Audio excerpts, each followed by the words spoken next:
안녕하세요, 수험생 여러분. 드디어 수능이 끝났네요. 정말 고생 많으셨습니다. 오버스토리 공저자 선생님들과 함께 저희도 문제를 풀어보았는데 이번 수능 세계사는 전체적으로 문제가 어려웠다는 느낌을 조금 강하게 받았습니다. 단순히 교과서만 달달 외워서는 해결하기 어려운 문제들이 몇 가지 있었어요. 교과서에 명시되어 있는 사실보다는 문화권을 넘나드는 연대계적 지식이 필요했던 문항들이 좀 있었죠. 올해 6월과 9월 모의평가와 수능이 이러한 경향이 조금 뚜렷했던 것 같습니다. 그동안 중요시 여겼던 주제보다는 사이사이 빠져있던 부분을 묻는 문항도 좀 있었고요. 그렇지만 여러분들이 교과서를 꼼꼼하게 숙지하시고 문항 지문에서 주는 힌트들을 잘 찾아내서 그것을 토대로 합리적인 추론을 했다면 대부분 해결할 수 있었던 것 같아요. 그럼 지금부터 2023학년도 대학 수학능력시험 세계사 부분을 함께 풀어보도록 하겠습니다.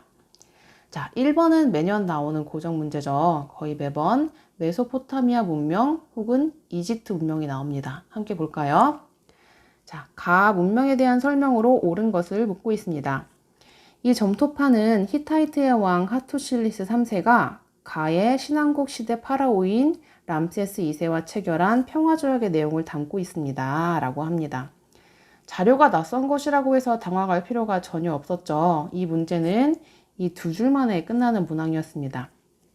가의 신왕국 시대의 파라오 람세스 2세. 가 문명은 어느 문명이죠? 이집트 문명이죠. 그렇다면 이 5가지 선지 중에서 이집트 문명에 대한 설명으로 옳은 것을 고르면 되겠습니다. 자, 1번 파르테논 신전을 건립하였다. 이 파르테논 신전 나중에 그리스 공부할 때 나오는 부분이죠. 2번 함무라비 법전을 편찬하였다. 요거 메소포타미아 문명을 설명할 때 나오는 것입니다. 3번 태양력과 십진법을 사용하였다. 요게 바로 이집트 문명에 대한 설명이죠. 자, 이어서 4번 보겠습니다. 크레타 섬을 중심으로 발전하였다. 요거 에게 문명, 특히 크레타 문명에 대해서 말하는 거죠. 5번 하라파와 모헨조다로를 건설하였다. 요거는 인도 문명입니다. 네, 다음 페이지 볼게요. 우리 오버스토리 개념 속속 부분 보면 이렇게 지도와 함께 지역과 대표적인 유물과 그리고 설명을 한눈에 볼 수 있게 정리해 놨는데요. 여기 메소포타미아 문명의 함무라비 법전, 이집트 문명의 파라오 보이고요. 여기 십진법 사용, 태양력 사용도 보입니다. 에게 문명의 크레타 섬도 보이고요. 인도 문명의 모헨조다로, 하라파 이런 것도 같이 볼 수 있겠네요. 자, 이 문항은 절대로 틀려서는 안 되는 문항이었고요. 수능 수험생들보다는 우리 임용시험을 준비하시는 선생님들이 조금 눈여겨보면 좋겠다 싶은 문항이었습니다. 바로 이 점토판의 내용인 히타이트 이집트 조약 때문인데요. 자, 요 사료는 선생님을 위한 서양사에 있는 내용입니다. 자, 이 히타이트 이집트 조약은 세계사 최초의 평화 조약으로 알려져 있어 의미가 깊다고 여겨지고 있죠. 여기 이 카데시 전투, 그리고 카데시 전투를 치렀던 람세스 2세와 히타이트의 무어탈리 2세, 그리고 나중에 이 조약을 체결했던 하투실리스 3세까지 함께 눈여겨보면 좋을 것 같습니다. 그럼 다음 문항 보겠습니다. 자, 2번 가 왕조에서 있었던 사실로 옳은 것은 묻는 문항입니다. 같이 한번 지문 읽도록 하겠습니다. 사효가 무공현의 우물에서 안항공이 황제가 되리라 라는 부명이 적혀있는 흰색 돌이 발견되었다고 상주하였다. 안항공은 황후 왕씨의 아버지였다. 안항공이 누군지 모르겠지만 황후의 아버지였대요. 당시 태후는 이는 천하를 위협하는 것이니 따를 수 없다 라고 반대하였지만 재상 왕순이 일이 이렇게 된 이상 막으려 한들 막을 수 없습니다 라고 하자 단념하였다. 얼마 후 안항공은 황제에 즉위하여 새 왕조를 개창하였다. 그러나 오래지 않아 이 왕조는 호족의 반발로 붕괴되었고 뒤이어 가가 재건되어 러양을 도읍으로 장기간 이어졌다. 가가 재건되어 러양을 도읍으로 장기간 이어졌다라고 합니다. 자, 우리 안항공이 누군지 모르지만 일단 황후의 아버지였대요. 요거 외척 세력으로 볼 수 있죠. 외척인데 새 왕조를 개창했고 오래지 않아 호족의 반발로 붕괴되었다. 근데 뒤이어 건국된 나라가 재건되었다라고 표현을 했어요. 재건되었다라는 거는 이전에 나라가 있었는데 다시 세워졌다는 거죠. 그리고 도읍이 러양이라고 합니다. 자, 이 나라 가 왕조는 바로 후한이죠. 그렇다면 요 안항공이 누군지도 알 수 있을 겁니다. 안항공은 신이라는 나라를 세웠던 왕망을 이르는 말이죠. 우리 오버스토리 내용으로 함께 같이 여기 부분 살펴보도록 하겠습니다. 자, 요거 확대하면 조금 흐리긴 한데 그래도 내용 조금 볼 수 있을 것 같아요. 요거 오버스토리 46쪽, 47쪽에 있는 내용입니다. 자, 신이라는 나라를 건국했던 왕망이요. 외척이었던 왕망이 선영의 형식으로 한을 멸망시키고 건국하였다. 그리고 호족들의 반발로 금방 멸망했다. 그리고 이어서 나라를 세운 것은 전한의 황족이었던 유수, 나중에 광무제가 되는 거죠. 이 유수가 호족의 지원으로 건국을 했는데 수도는 러양이었다라고 합니다. 자, 아까 재건이라는 표현을 했죠. 앞에 있었던 나라를 다시 세웠다. 그래서 앞에 있는 한을 전한이라고 부르고요. 후에 있는 한을 후한이라고 부릅니다. 요 전한과 후한을 구별하는 특징 중에 또 한 가지가 요 수도로 나눌 수도 있어요. 전한의 수도는 장안이었고요. 후한의 수도는 러양이었습니다. 이 후한에서 조금 특별하게 볼 수 있는 게 여기 기타 부분에 있는 건데요. 후한대의 체륜이 제지수를 개량하였다라는 부분입니다. 요게 다시 앞에서 돌아가서 보면 될 것 같아요. 자, 요것을 가지고 요 밑에 선지를 한번 같이 읽어보도록 할게요. 자, 1번 곽수경이 수시력을 제작하였다. 이 수시력은요, 원대의 곽수경이 이슬람 역법의 영향을 받아서 제작한 역법이었죠. 요 1번 선지는 그러면 원에 관한 설명이다 라는 걸 알 수 있습니다. 자, 2번 공영달이 오경정이를 편찬하였다. 야, 요 오경정이는 당대에 공영달이 혼고학을 집대성한 책이었죠. 그래서 이후에 과거 시험에 수험서 역할을 하면서 경전 해석의 획일화를 초래했다라고 우리 함께 공부했었습니다. 그렇다면 2번은 당에 관한 내용이죠. 3번 보겠습니다. 도연명이 귀거래사를 창작하였다. 귀거래사는 위진남북쪽 시기 동진과 송대에 활동했던 도연명이라는 사람의 대표 작품인데요. 남조의 청담 사상을 나타내는 대표적인 작품으로 널리 알려져 있습니다. 그렇다면 요거는 위진남북쪽 시기의 동진 보면 되겠죠. 자, 4번이 아까 봤던 부분인데요. 체륜이 제지수를 개량하였다라고 합니다. 이 체륜은 후한 중기의 환관이었는데요. 그는 기존에 질낮은 종이를 만들었던 제지수를 개량해서 글을 쓸 수 있도록 했습니다. 따라서 부피가 큰 나무판이나 비싼 비단이 아닌 값싼 종이에 글을 쓸 수 있게 되면서 이후 학문의 발달에 아주 큰 영향을 미치게 되었습니다. 중국의 4대 발명품 중에 하나죠, 종이가. 그렇다면 4번이 정답인 거고요. 5번도 이어서 보겠습니다.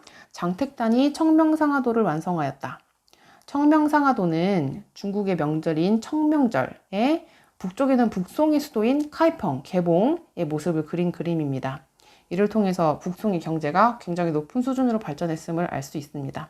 자, 그렇다면 2번의 정답은 4번인 거죠. 자, 3번 문항 보겠습니다. 가 막부에 대한 설명으로 옳은 것을 찾는 문항인데요. 결과부터 말하면 요 가 막부는 무로마치 막부를 말하는 겁니다.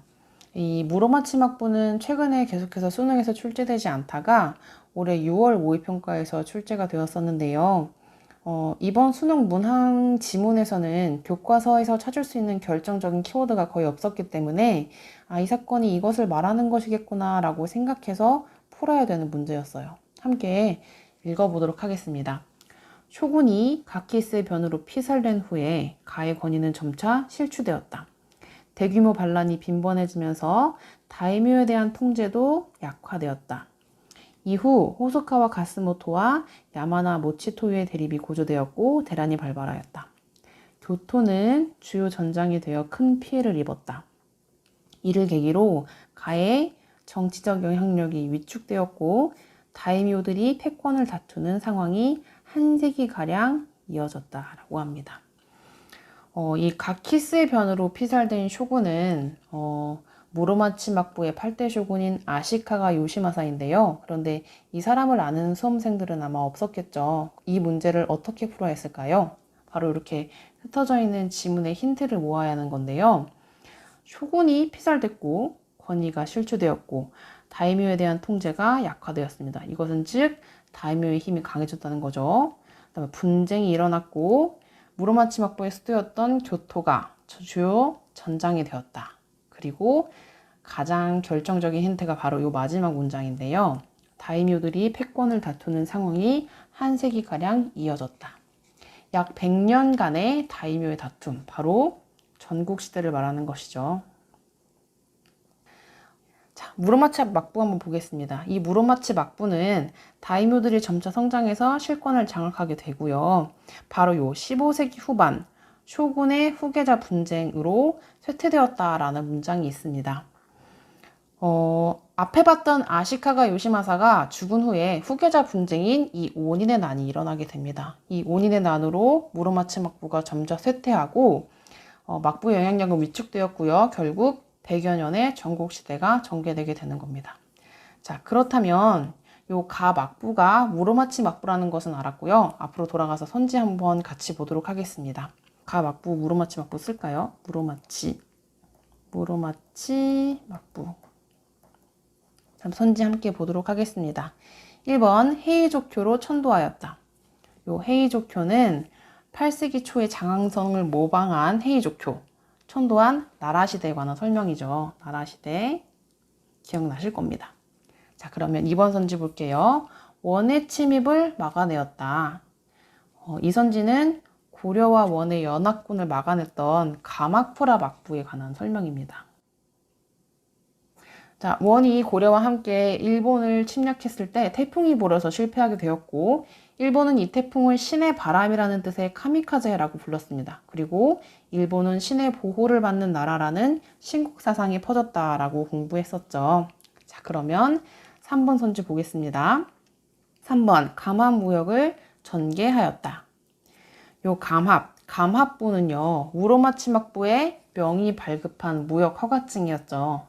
이 허가증을 가진 사람만이 명과 교역할 수 있어서 이 무역 형태를 감합무역이라고 불렀습니다. 그렇다면 이 선지가 정답이겠죠. 자, 이어서 나머지 선지도 같이 보도록 하겠습니다. 4번 다이카게신을 추진하였다.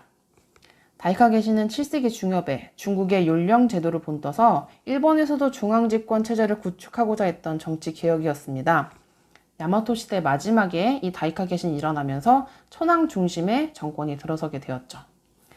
자, 5번 선지 보겠습니다. 메이지 유신을 단행하였다. 이 메이지 유신은 메이지 천황 시기에 에도 막부를 무너뜨리고 천황 중심으로 근대 국가를 이루고자 했던 개혁입니다. 무로마치 막부와는 시기적으로 아주 떨어져 있는 선지죠. 그렇다면 3번의 정답은 3번이 되겠습니다. 안녕하세요. 오버스토리의 공저자 김기현 선생님입니다. 네, 여러분 2023학년도 세계사 수능 문제 너무나 극악의 난이도였고 너무나 어려웠습니다. 선생님도 무척 어려웠는데요. 하지만 오버스토리의 해설 강의와 함께 공략한다면 다음 연도 충분히 대비할 수 있습니다. 자, 먼저 제가 집필한 부분인 서양사 부분 문제 4번부터 보도록 하겠습니다. 자, 문제부터 한번 읽어볼게요. 밑줄 친 그의 재위 시기에 있었던 사실로 옳은 것이라고 해서 일단 그가 누군지부터 파악을 해야 됩니다. 일단 그는 지문에서 보면 잉글랜드 왕이라고 말을 하고 있습니다. 자, 그리고 힌트가 되는 거 한번 볼까요? 일단 왕당파를 앞세웠다. 두 번째는 요크, 에지힐, 네이즈비 많이 들어봤죠? 에서 선량한 시민들이 다치고 사망하였다. 그리고 결정적인 거 뭐예요? 법정은 그에게 참수용을 선고했다. 라고 해서 우리 오버스토리에서 간단하게 말해서 참수용, 목이 잘린 왕 2명 배웠었습니다. 바로 영국의 찰스 1세와 그리고 프랑스의 루이 16세에 대해서 언급을 했었는데 지금 바로 잉글랜드를 말하고 있기 때문에 그가 누굴까요? 그렇죠. 바로 찰스 1세라고 할 수 있겠습니다. 잠시만요. 찰스 1세라고 우리가 추정해 볼 수 있겠습니다. 자, 그래서 찰스 1세와 관련되어 있는 것을 한번 보도록 하겠습니다. 우선 첫 번째 명예혁명은 어떤 왕 때예요? 찰스 1세의 아들이죠. 바로 제임스 2세 때 일어났던 일이고요. 자, 바로 권리청원이 제출되었다. 이것이 바로 정답으로 선택하면 되는 건데 바로 찰스 1세 때 발생하게 됩니다. 자, 그리고 차티스트 운동은요. 차티스트 운동은 빈 체제 시기에 일어났던 일이기 때문에 전혀 시기적으로 훨씬 더 뒤에 일어났던 일이고요. 자, 우리 크로멜이 호국경에 취임하였다는 바로 찰스 1세를 참수하고 나서 공화정이 수립되고 나서 크로멜이 호국경에 취임했기 때문에 바로 이것도 더 뒤의 시기라고 할 수 있겠습니다. 자, 그리고 심사법과 인신보호법이 제정되었다. 이거 역시도 바로 찰스 1세의 아들 때인 바로 찰스 2세와 제임스 2세 시기에 걸쳐서 일어났던 일이기 때문에 정답과는 거리가 있다고 볼 수 있겠습니다. 그래서 따라서 정답은 2번이 되겠고요. 그렇다면 이 오버스토리에서 이 부분을 어떻게 언급했는지 간단하게 살펴보도록 하겠습니다. 자, 먼저 오버스토리에서 스토리의 눈에서 우리가 핵심적으로 이번 문제를 공략할 수 있는 지도가 나와 있습니다. 자, 결정적으로 에지힐, 네이즈비, 요크에서 지문에 나와 있던 게 전부 다 지도 안에 들어가 있음을 알 수 있고요. 이 지도 꼼꼼하게 봐야겠죠. 그렇죠? 그 다음 장면으로 가보겠습니다. 자, 그 다음 장면에 보면 오버스토리에서 네이즈비 전투를 끝으로 의회파가 승리했고 찰스 1세 처형했고 공화정이 수립했다라고 해서 지문에서 나왔던 이야기를 언급을 하고 있고요. 또 의회가 권리청원을 제출했다 해서 찰스 1세와 관련된 사건도 오버스토리에서 정리를 하고 있습니다. 페이지 수는 328페이지에 언급을 하고 있고요. 그 외에 나와 있던 아까 말했던 찰스 2세 때 선지에 나와 있던 심사법과 인신보호법 제정. 아까 선생님이 앞쪽에서 찰스 2세와 제임스 2세라고 했는데 찰스 2세 때 심사법과 인신보호법이 제정되고요. 인신보호법 폐지라든지 나머지 내용들은 제임스 2세 때입니다. 정정하겠습니다. 자, 그리고 그 다음에 나와 있는 명예혁명은 바로 제임스 2세임을 또 오버스토리 328쪽에서 언급을 하고 있습니다. 자, 여기까지가 이제 우리가 이 수능 문제 4번 문제를 해결할 수 있는 오버스토리의 페이지 해당 내용을 살펴보았습니다. 네, 여러분 안녕하세요. 5번 문제를 비롯해서 총 이제 7문제를 같이 살펴볼 윤진섭입니다.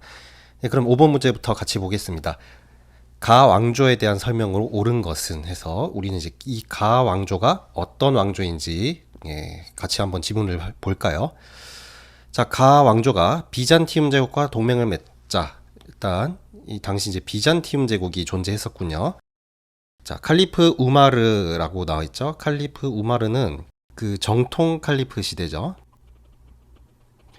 이슬람교 이제 정통 칼리프 시대에 그 2대 칼리프였던 우마르라는 사람이 있죠. 그 점도 이제 힌트가 될 수도 있겠고요. 야르무크 전투, 까디시아 전투, 이름만 들어도 이제 잘 모르겠다 하시는 수험생들도 많이 있을 텐데요. 일단 그런가 보다 하고 넘어가시면 되겠습니다. 자, 그러다가 이듬해 2개월이 걸친 공방전 끝에 수도 크테시폰이라는 말이 나오죠. 그래서 크테시폰이라는 곳도 이제 큰 힌트가 될 수 있겠고요. 자, 샤한샤 야즈데게르드 3세라고 되어 있는데 누군지는 잘 모르겠죠. 근데 샤한샤라는 호칭에서도 이 샤한샤라는 호칭이 고대 이제 페르시아 제국에서 썼던 이제 호칭이다라는 거를 이제 알아두시면 큰 도움이 될 것 같습니다. 그러면 이 힌트가 되는 점들을 좀 정리를 해보면 먼저 첫 번째로 비잔티움 제국.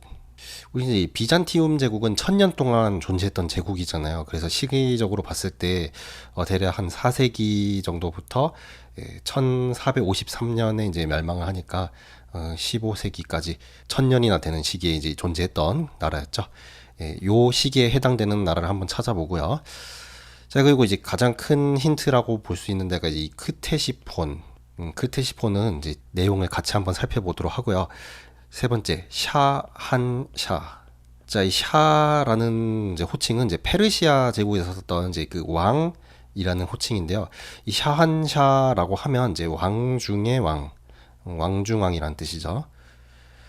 그래서 그 여러분들이 많이 살펴봤을 사료인데 그 다리우스 1세, 아케메네스 왕조 페르시아의 이제 다리우스 1세가 나는 이제 왕 중의 왕이라고 얘기를 하고 있잖아요. 그 왕 중의 왕을 이제 페르시아어로 샤한샤라고 하는데 이게 나중에 그 사파비 왕조가 있죠. 사파비 왕조에서 호칭을 이제 샤라고 이제 부르게 되는데 이 샤가 고대 페르시아 제국에서 사용했던 이제 호칭을 이제 계승했던, 그래서 이 사파비 왕조도 페르시아의 뒤를 이었다라는 것을 보여주는 이제 그런 점에서도 힌트가 될 수 있겠죠. 네, 그래서 이 지문에 해당하는 제국은 자, 페르시아 제국이라고 쌤이 써놨죠. 여기 이제 더 자세하게 쓴다면 사산 왕조 페르시아 이렇게 해당이 되겠죠. 사산 왕조 페르시아 이 국가를 찾아보도록 하겠습니다. 네, 1번 우르두어가 널리 사용되었다. 이 우르두어는 무굴 제국이죠. 이 무굴 제국에서 사용했던 여러 언어 중에 힌두어와 페르시아어가 결합된 그 언어를 우르두어라고 합니다. 무굴 제국의 특징으로 잘 기억해 두시길 바라고요. 자, 2번 조로아스터교를 국교로 삼았다. 우리 조로아스터교는 이제 페르시아 하면 잘 기억해 둬야 될 종교인데 특히 이제 국교로 삼았던 이제 국가 바로 이게 정답이 되겠죠. 2번 사산왕조 페르시아에 해당하는 설명이고요. 3번 이스마일 1세에 의해 건국되었다 해서 앞에서 그 샤라는 호칭, 샤한샤라는 말이 나와서 그 사파비 왕조라고도 생각할 수 있겠죠. 그래서 이 이스마일 1세에 의해 건국된 국가는 사파비 왕조라는 점 기억해 두시길 바라겠습니다. 4번 뚜르푸아티의 전투 이것도 이제 중요한 전투죠. 이제 732년이라고 이제 기억하시면 될 것 같은데 이 뚜르푸아티의 전투에서 프랑크 왕국에서 이제 패배했던 국가는 바로 우마이야 왕조가 되겠습니다. 네, 마지막으로 5번 키루스 2세가 이제 원통의 칙령을 새겨 반포하였다. 원통 칙령 할 때 그 키루스 2세 많이 나오는데요. 이 키루스 2세의 이제 국가는 아케메네스 왕조 페르시아죠. 네, 그래서 이번 이제 5번 문제의 정답은 2번 조로아스터교를 국교로 삼았다가 되겠습니다. 네, 그러면 이 부분에 대한 이제 자료를 같이 한번 살펴보겠습니다. 네, 교재에서는 사산왕조 페르시아를 이제 자세히 다루려고 했고요. 특히 그 지도 부분도 잘 살펴봐야 될 것 같은데요. 네, 좀 확대를 해보겠습니다. 먼저 이제 사산왕조 페르시아는 조로아스터교를 국교로 하였다는 점, 그리고 이슬람 세력에 멸망하였다. 그래서 앞에서 그 칼리프들과 이제 막 싸우는 그런 장면도 막 나오고 했었죠. 이 지도를 한번 보시면 사산왕조 페르시아의 수도가 티그리스 강 유역에 있죠. 크테시폰이라는 지역, 요 크테시폰이라는 지역을 잘 봐두시고요. 그 본문에서도 파르티아와 더불어서 크테시폰을 수도로 하는 이제 국가로 사산왕조 페르시아가 있었습니다.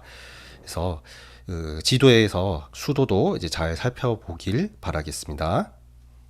네, 차이나는 스토리에서 이 사사왕조 페르시아를 좀 다루기도 했었는데요. 먼저 그 2번 같은 경우에는 아케메네스 왕조 페르시아에 대한 설명인데요. 바로 이 지문이 되겠죠. 자, 가 인물이 다리우스 1세에 대한 이제 내용, 이제 이 지문인데, 이제 다리우스 1세죠. 다리우스는 위대한 왕중왕이다. 이 바로 이 원어로 표현하면 이제 샤한샤가 되겠죠. 그래서 그 호칭도 페르시아, 아케메네스 왕조 페르시아를 포함해서 사산왕조 페르시아까지 이 샤라는 호칭을 잘 기억해 두시길 바랍니다. 다음 6번 문항 보겠습니다. 밑줄 친 이곳에 대한 설명으로 옳은 것을 고르는 문항입니다. 함께 읽겠습니다. 자, 이곳의 도성 구조는 전통적인 수도의 구역과는 다른 모습을 보였다. 황제가 거주하는 궁성이 북쪽의 평지에 위치하던 이전의 형태와 달리 이례적으로 남쪽의 산 아래에 자리한 것이다. 이는 여진족에게 수도를 빼앗기고 남쪽으로 이주한 처지에서 외적 방어에 유리한 수도를 조성해야 했던 절박한 상황과 관련되어 있다. 이러한 배경에서 고종은 지리적 협소함과 불편함 등을 제기하는 사대부들의 반대에도 불구하고 이곳에 수도를 두었다 라고 합니다. 자, 여진족에게 수도를 빼앗기고 남쪽으로 이주한 처지라는 문장으로 해당 시기가 남송 시기임은 아주 쉽게 캐치할 수 있었을 겁니다. 그렇다면 남송의 수도가 이만, 항저우인 것도 크게 어렵지 않았겠죠. 그런데 선지 때문에 조금 한 친구들도 있었을 것 같아요. 왜냐하면 교과서의 정답 선지, 미리 말하자면 항저우가 해외 무역의 거점이었다라고 하는 것과 정확히 일치하는 서술은 없습니다. 그런데 송대의 해상무역이 발달했다는 서술이 있고요. 특히 미래행과 비상교과서에는 광저우와 항저우 등의 해외무역의 거점인 시박사를 설치했다와 같은 문장이 있습니다. 그렇기 때문에 이것으로 송대의 해상무역이 매우 발달했고 이만, 항저우는 그 거점 중에 하나임을 알아야 합니다. 추가로 보면 이렇게 금의 침략으로 카이평을 빼앗기고 남송이 이만으로 천도했다라는 지도가 다들 있고요. 이 지도는 송대 대외교역에 대한 지도인데 이 지도가 모든 교과서에 다 실려 있습니다. 여기 보면 이만, 항저우에서 출발하는 교역로가 굉장히 활발하게 이어져 있음을 알 수 있죠. 그렇다면 다시 돌아가서 앞에 선지 보겠습니다. 금성과 천지교과서에서는 항저우에서 해상무역이 발달했다라는 직접적인 서술을 없었기 때문에 이 두 교과서를 사용하는 학생들은 조금 고민할 수도 있는데 그렇지만 요 틀린 선지를 지어가면서 답을 찾으면 아주 깔끔하게 찾을 수 있었던 문항이었습니다. 선지 한번 같이 볼게요.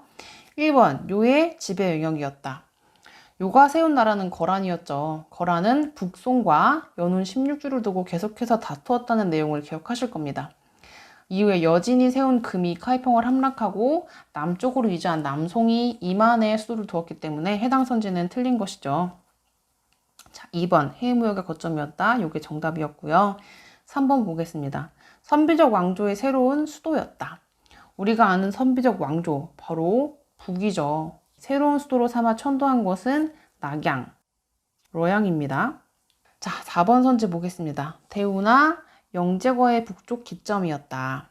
자, 수나라 때 세워진 5개의 운하 중에 가장 북쪽에 있었던 게 바로 이 영제거인데요. 영제거의 기점은 탁군, 지금의 베이징입니다.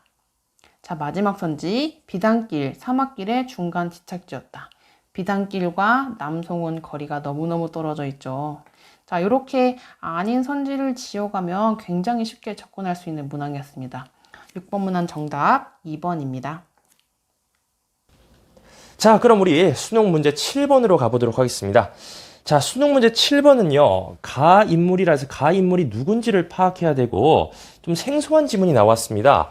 바로 갈레리우스 관용령이라는 생소한 지문이 나왔는데요. 그래도 여러분 겁먹을 필요 없습니다.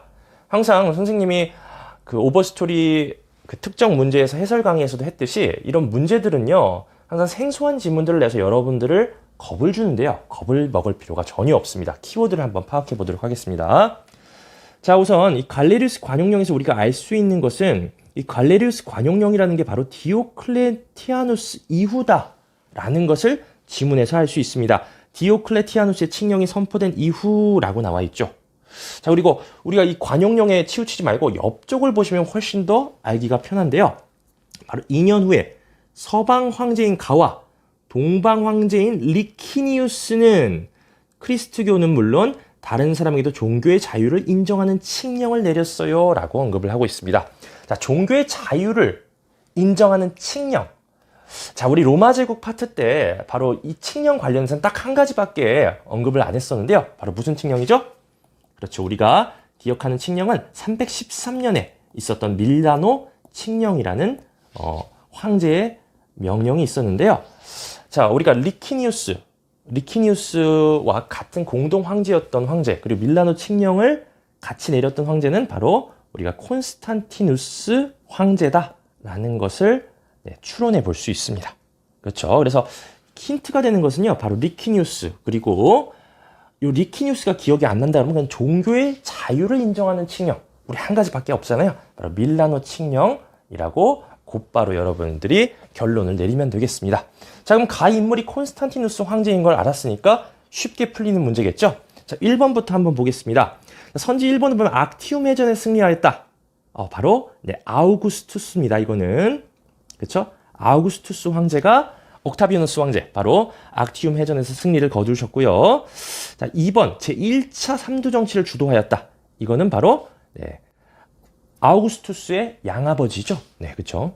카이사르가 되겠습니다. 카이사르. 자, 콘스탄티노폴리스로 천도하였다. 너무 딱 힌트가 나와 있네요. 그죠? 누구겠어요? 그렇죠. 콘스탄티누스 황제겠죠.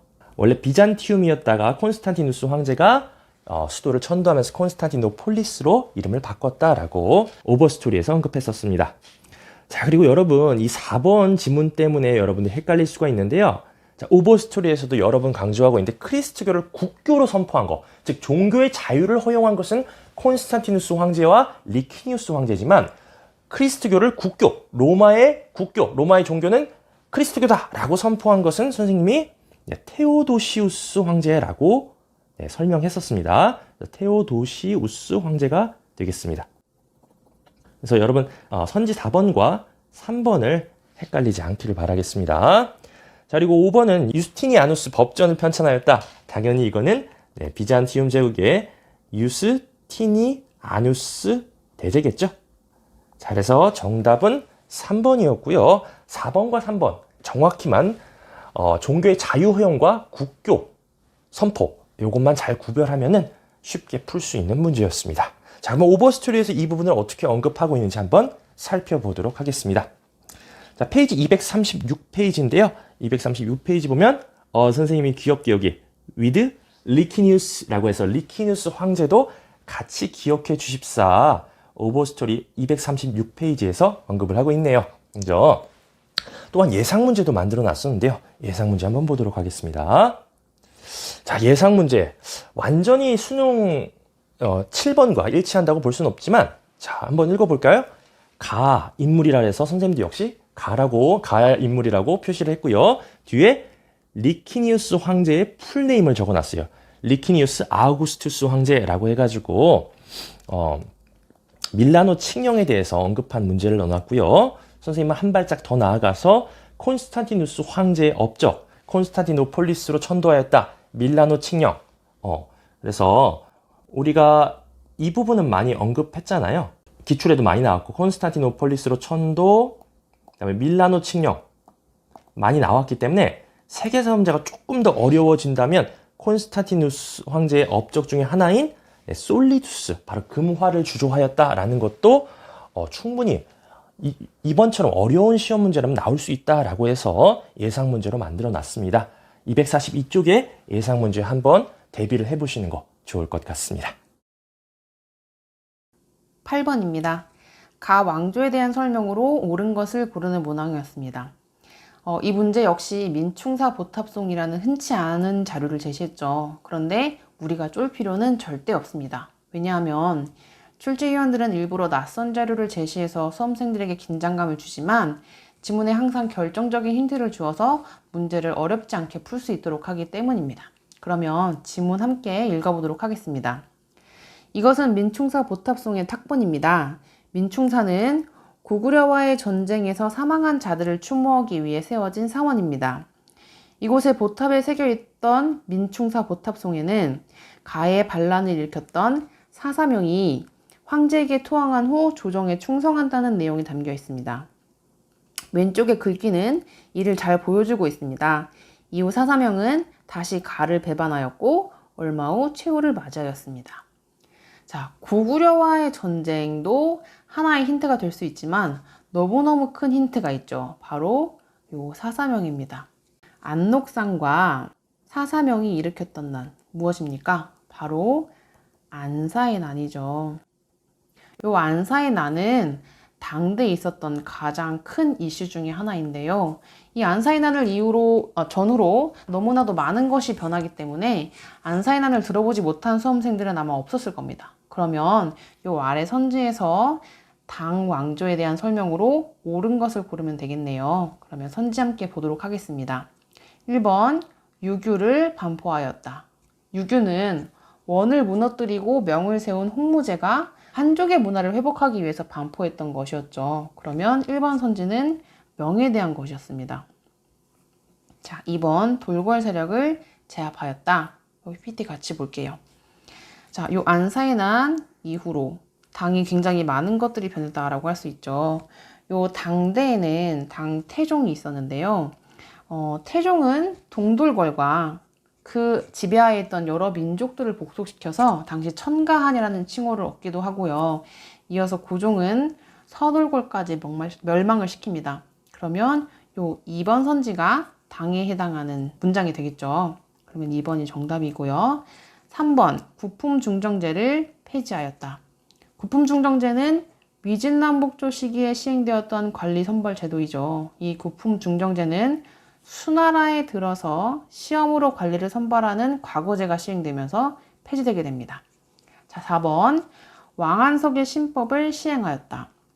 왕안석은 북송대의 정치인입니다. 당시 지나친 문취주의와 이민족의 잦은 침입으로 어려워졌던 재정 그리고 국방력 강화를 위해서 이 신법이라는 개혁 정치를 실시하고자 했다는 내용 기억나실 겁니다. 그러면 4번 선지는 송에 관한 내용이겠죠. 특히 북송. 자, 마지막 5번 선지 보겠습니다. 홍건적의 난으로 쇠퇴하였다. 이 홍건적의 난은 원 말기 백년교도를 중심으로 일어났던 난이었죠. 이 홍건적의 난으로 원이 쇠퇴하고 명이 건국되었습니다. 이 홍건적의 난, 황건적의 난이랑 헷갈리시면 안 되는 거 아시죠? 황건적의 난은 후한이 멸망에 된 계기가 된 난이었습니다. 자, 그렇다면 이 8번 문항의 정답은 2번이 되겠네요. 9번 보도록 하겠습니다. 3점짜리죠. 자, 근데 3점짜리라서 여러분 겁먹을 필요 없습니다. 3점짜리 치곤 굉장히 쉽게 우리가 해결할 수 있는데요. 같이 한번 보도록 하겠습니다.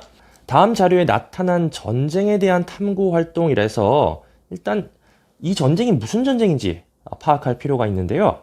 자, 한번 힌트가 될 만한 키워드가 어떤 건지 보도록 하겠습니다. 자, 우리는 일단 띄는 것이 뭐가 있냐면 술탄 눈에 띄고요. 그 다음에 잉글랜드 왕. 술탄이라 그러면 이슬람의 정치적 지배자를 말하고 잉글랜드가 등장했다. 그럼 유럽 세력과 이슬람 세력의 전쟁인가 보다 라는 것을 이미 짐작해 볼 수 있고요. 자, 두 번째, 병원 기사단과 성전 기사단 이라 그래서 각종 기사단이 또 등장을 하고 있습니다. 자, 그리고 그 다음 줄에 보면 예루살렘의 순례길이 열렸음을 공표하였다. 자, 예루살렘과 관련해서 이슬람 세력과 유럽 사이에 일으킨 전쟁. 자, 우리 한 가지밖에 모르죠? 바로 십자군 전쟁임을 파악할 수 있습니다. 그죠? 자, 그래서 십자군 전쟁임을 우리가 이미 파악을 했어요. 그러면 밑에 보도록 하겠습니다. 자, 선지를 한 번씩 이제 훑어볼 건데요. 자, 우선 파르티아의 멸망 요인을 분석한다라고 나와 있습니다. 파르티아는 서아시아에 있었던 중개무역을 통해서 번영했던 국가로 파르티아 멸망 요인과는 좀 십자군 전쟁과는 연관성이 전혀 없죠. 그죠? 자, 두 번째, 농촌에서 콜로나투스가 확산된 원인을 파악한다. 자, 콜로나투스라는 것은 자영농이 이제 소장농이 돼서 예속되게 된 그러한 제도를 말을 하는데 이것은 바로 로마 제국 말기에 일어났던 일입니다. 그죠? 그래서 시기적으로 십자군 전쟁과는 거리가 멀다라고 할 수 있고요. 자, 세 번째, 영국에서 노르만 왕조가 성립된 이유를 찾아본다. 자, 노르만 하면 누구 먼저 떠올리라 했죠? 그렇죠. 노르망디공 윌리엄. 윌리엄. 자, 윌리엄이 바로 무슨 전투? 그렇죠. 헤이스팅스 전투. 헤이스팅스 전투를 통해서 잉글랜드를 정복했고 잉글랜드의 왕조를 설립한 그것이 노르만 왕조다라고 했습니다. 그래서 십자군 전쟁과는 거리가 멉니다. 네 번째 볼게요. 베르댕 조약과 메르센 조약. 베르댕 메르센 하면은 바로 프랑크 왕국이 나와야겠죠. 프랑크 왕국이 산산조각, 세 조각으로 나뉘어지게 된 조약들, 베르댕과 메르센 조약 기억하시면 되겠습니다. 자, 마지막 5번을 보면 지중해 지역의 원거리 무역과 상업 발전의 배경을 조사한다. 그래서 이것이 바로 십자군 전쟁과 관련된 내용이라고 할 수 있고요. 실제로 십자군 전쟁 이후에 이탈리아에 있는 도시들이 크게 발전을 했고요. 이슬람에서 앞선 문화들 그리고 비잔티움 제국의 문화들이 들어오게 되면서 나중에 또 르네상스의 토대가 된다고도 설명을 했었습니다. 자, 그럼 이 부분은 어떻게 오버스토리 문제집에서 다루고 있는지 보도록 하겠습니다. 자, 먼저 십자군 전쟁 파트를 보면요. 제1차 십자군부터 해서 중요한 1차 십자군, 제3차 십자군, 제4차 십자군으로 나누어 가지고 선생님이 강조를 했고요. 또 결과면에서도 강조를 하고 있습니다. 그래서 결과를 보시면 이탈리아 도시들이 지중해 무역을 주도했다. 상공업 발달과 도시 성장, 그리고 이슬람 문화와 비잔티움 문화의 전파로 서유럽 문화 발전에 자극을 주었다라고 오버스토리 268쪽에서 언급을 하고 있고요. 또 예상 문제를 한번 보도록 하겠습니다. 자, 물론 완전히 수능 문제와 일치하진 않지만 이 예상 문제에서도 십자군 전쟁의 결과를 묻고 있습니다. 그렇죠?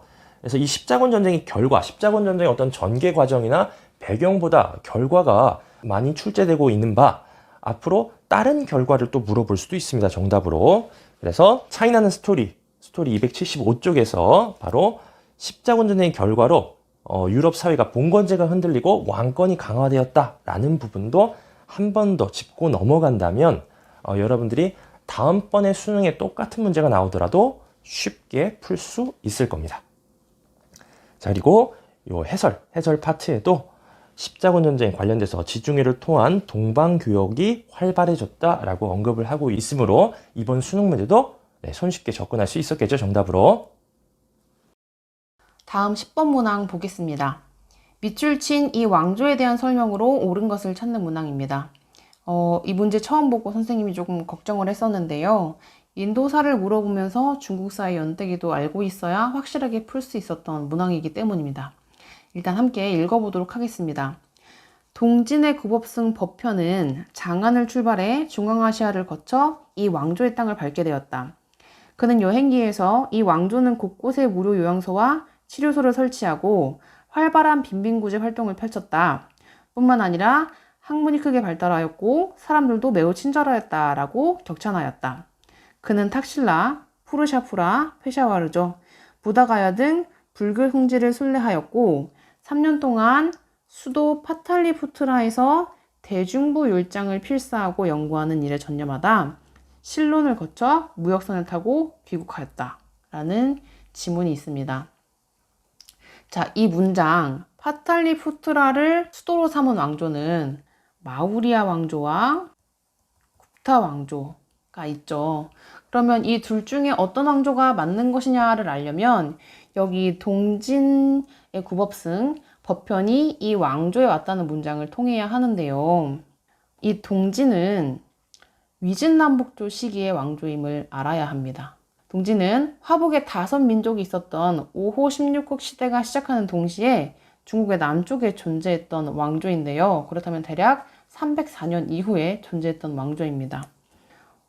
다음 연표를 보시면 요 마우리아 왕조와 굽타 왕조 모두 파탈리푸트라를 수도로 하고 있는데요. 연표를 볼게요. 마우리아 왕조는 기원 전에 있었던 왕조입니다. 그렇다면 이 문항에서 말하는 왕조는 당연히 굽타 왕조겠죠. 또 이것 말고도 굽타 왕조라고 추측할 수 있는 부분을 생각해 보자면 일단 마우리아 왕조에서 막 성립된 불교가 중국까지 퍼져서 구법승에 올 정도가 되려면 상당한 시간이 흘러야 했을 것이고요. 또 이 대중부라는 것은 상자부 불교에서 갈라진 분파인데요. 이후 중국과 한국 그리고 일본 쪽으로 주로 퍼지는 대승불교와 조금 더 가까운 분파입니다. 마우리아 왕조에서 성립된 불교는 주로 동남아시아 지역으로 퍼진 상자부 불교였죠. 그런데 이러한 힌트들은 쉽게 생각해내기 어려웠기 때문에 이 문항을 빠르고 정확하게 해결하려면 이 동진이 존재했던 시기 그리고 그와 동시에 인도에 존재했던 왕조를 인지하고 있었어야 했습니다. 쉽지는 않은 문항이었죠. 그러면 아래 선지 함께 보도록 하겠습니다. 자, 1번 쿠투브 미나르가 건설되었다. 쿠투브 미나르는요, 힌두교와 이슬람교의 양식이 혼합된 석탑인데요. 무슬림들이 인도 정복을 기념하면서 세운 탑입니다. 그렇다면 이거 델리 술탄 왕조에 나타내는 것이겠죠. 자, 2번 보겠습니다. 간다라 미술 양식이 등장하였다. 간다라 양식은 쿠샤냥두 시기에 알렉산드로스의 원정으로 유입된 헬레니즘 문화의 영향을 받아서 간다라 지방에서 발전한 양식이죠. 이건 어렵지 않았습니다. 자, 3번. 요거 때문에 조금 걱정을 했어요. 요 파탈리푸트라 수도만 보고 아소카 왕으로 바로 선택을 해버릴까 봐요. 자, 아소카 왕이 산치대탑을 조성하였다. 아소카 왕은 마우리아 왕조. 마우리아 왕조의 전성기를 이룬 왕이었죠. 스스로를 전륜 성왕의 화신이라 칭하면서 상자부 불교의 발전을 이루었던 왕이었습니다. 이거 조심해야 됐던 부분이고요. 4번. 에프탈의 침략으로 세력이 약화되었다. 에프탈은 중앙아시아에 있던 유목민이었는데요. 이 굽타 왕조는 이 에프탈의 침입으로 쇠퇴하다가 멸망하게 되었습니다. 그러면 정답은 4번인 거죠. 자, 마지막 선지 보겠습니다. 힌두교도들이 마라타 동맹을 결성하였다. 요 마라타 동맹은요, 무굴 제국의 황제 아우랑제부가 이슬람 제주를 내세우면서 다른 종교를 탄압하기 시작한 이후 결성되어서 무굴 제국에 대항하던 규모가 컸던 힌두교 동맹이었습니다. 그렇다면 10번 문제의 답은 4번이 되겠죠. 자, 그럼 수능 문제 11번으로 가보겠습니다. 자, 11번은요, 여러분, 일종의 페이크 문제입니다. 그죠? 트라이아누스 황제를 언급하면서 실질적으로 묻는 건 뭐예요? 그쵸, 트라이아누스 황제가 닮고 싶었던 황제, 바로 가 황제가 누굽니까? 한번 읽어보도록 하겠습니다. 자, 트라이아누스 황제는 페르시아만에 도착하였다라고 하고, 가는 페르시아 제국을 정복하고 인더스강까지 진출하였으니 얼마나 행운아인가? 나도 젊었더라면 분명히 인도에 갔을 텐데 라고 하면서 가를 부러워하고 있습니다. 자, 페르시아 제국을 정복하고 인더스강까지 진출했던 인물 누가 있죠? 그렇죠. 바로 알렉산드로스 대왕이 있습니다. 알렉산드로스 대왕이라는 것을 알 수 있습니다. 자, 그렇다면 손쉽게 정답으로 접근할 수 있습니다. 자, 첫 번째 볼게요. 이베리아 반도를 정복하였다. 자, 이베리아 반도 정복은 선생님 오버스토리에서 어디서 언급했었죠? 그렇죠. 이베리아 반도 정복은 이슬람 세력, 바로 우마이야 왕조 때 이베리아 반도 정복을 언급을 했고요. 두 번째, 탈라스 전투에서 패배하였다. 이거 역시 이슬람 왕조죠. 이슬람 왕조가 바로 탈라스에서 당나라를 패배시켰죠. 그래서 패배하였다기 때문에 이거는 당 왕조를 언급하고 있습니다. 세 번째, 이소스 전투에 승리하였다라고 해서 이게 바로 우리가 원하는 알렉산드로스 대왕이 바로 이소스 전투와 가우가멜라 전투를 통해서 페르시아 제국을 정복했다라고 언급을 했었습니다. 그래서 정답은 3번이 되겠고요. 자, 펠로폰네소스 동맹을 주도하였다. 이것은 스파르타라는 폴리스가 되겠고요. 또 카르타고를 비롯한 여러 도시를 건설하였다. 그래서 카르타고라는 식민 도시를 건설한 민족은 페니키아라고 오버스토리에서 언급을 했었습니다. 자, 그래서 가가 누군지만 파악하면요, 알렉산드로스 대왕 하면은 우리 세계 전투를 오버스토리에서 강조하고 있는데요, 바로 이소스 전투와 더불어서 가우가멜라 전투, 또 인도 지역을 확고하게 영토로 굳힌 히다스페스 전투, 이렇게 세 개를 강조했기 때문에 오버스토리를 통해서 그 전투만 기억만 하고 있다면 손쉽게 정답을 고를 수 있는 문제였습니다. 자, 그럼 오버스토리 문제집에서 어떻게 다루고 있는지 보도록 하겠습니다. 자, 225페이지에 적혀 있는데요, 주요 전투 바로 지도에 나와 있습니다. 이소스 전투 대표적으로 나와 있고요. 두 번째는 가우가멜라 전투가 나와 있습니다. 자, 그럼 예상 문제에서 어떻게 다루는지 한번 볼까요? 자, 예상 문제에서는요, 선생님이 이소스 전투가 너무나 많이 언급이 되었기 때문에 한 번쯤은 인도를 알렉산드로스 영역으로 확고하게 한 바로 히다스페스 강에서 이루어진 히다스페스 전투가 다뤄지지 않을까라고 해서 출제를 해봤고요. 실질적으로 물었던 것은 바로 알렉산드로스 대왕의 동서융합 정책, 바로 알렉산드리아라는 도시를 세웠다라는 것을 정답으로 차이나는 스토리에서 언급을 했었습니다.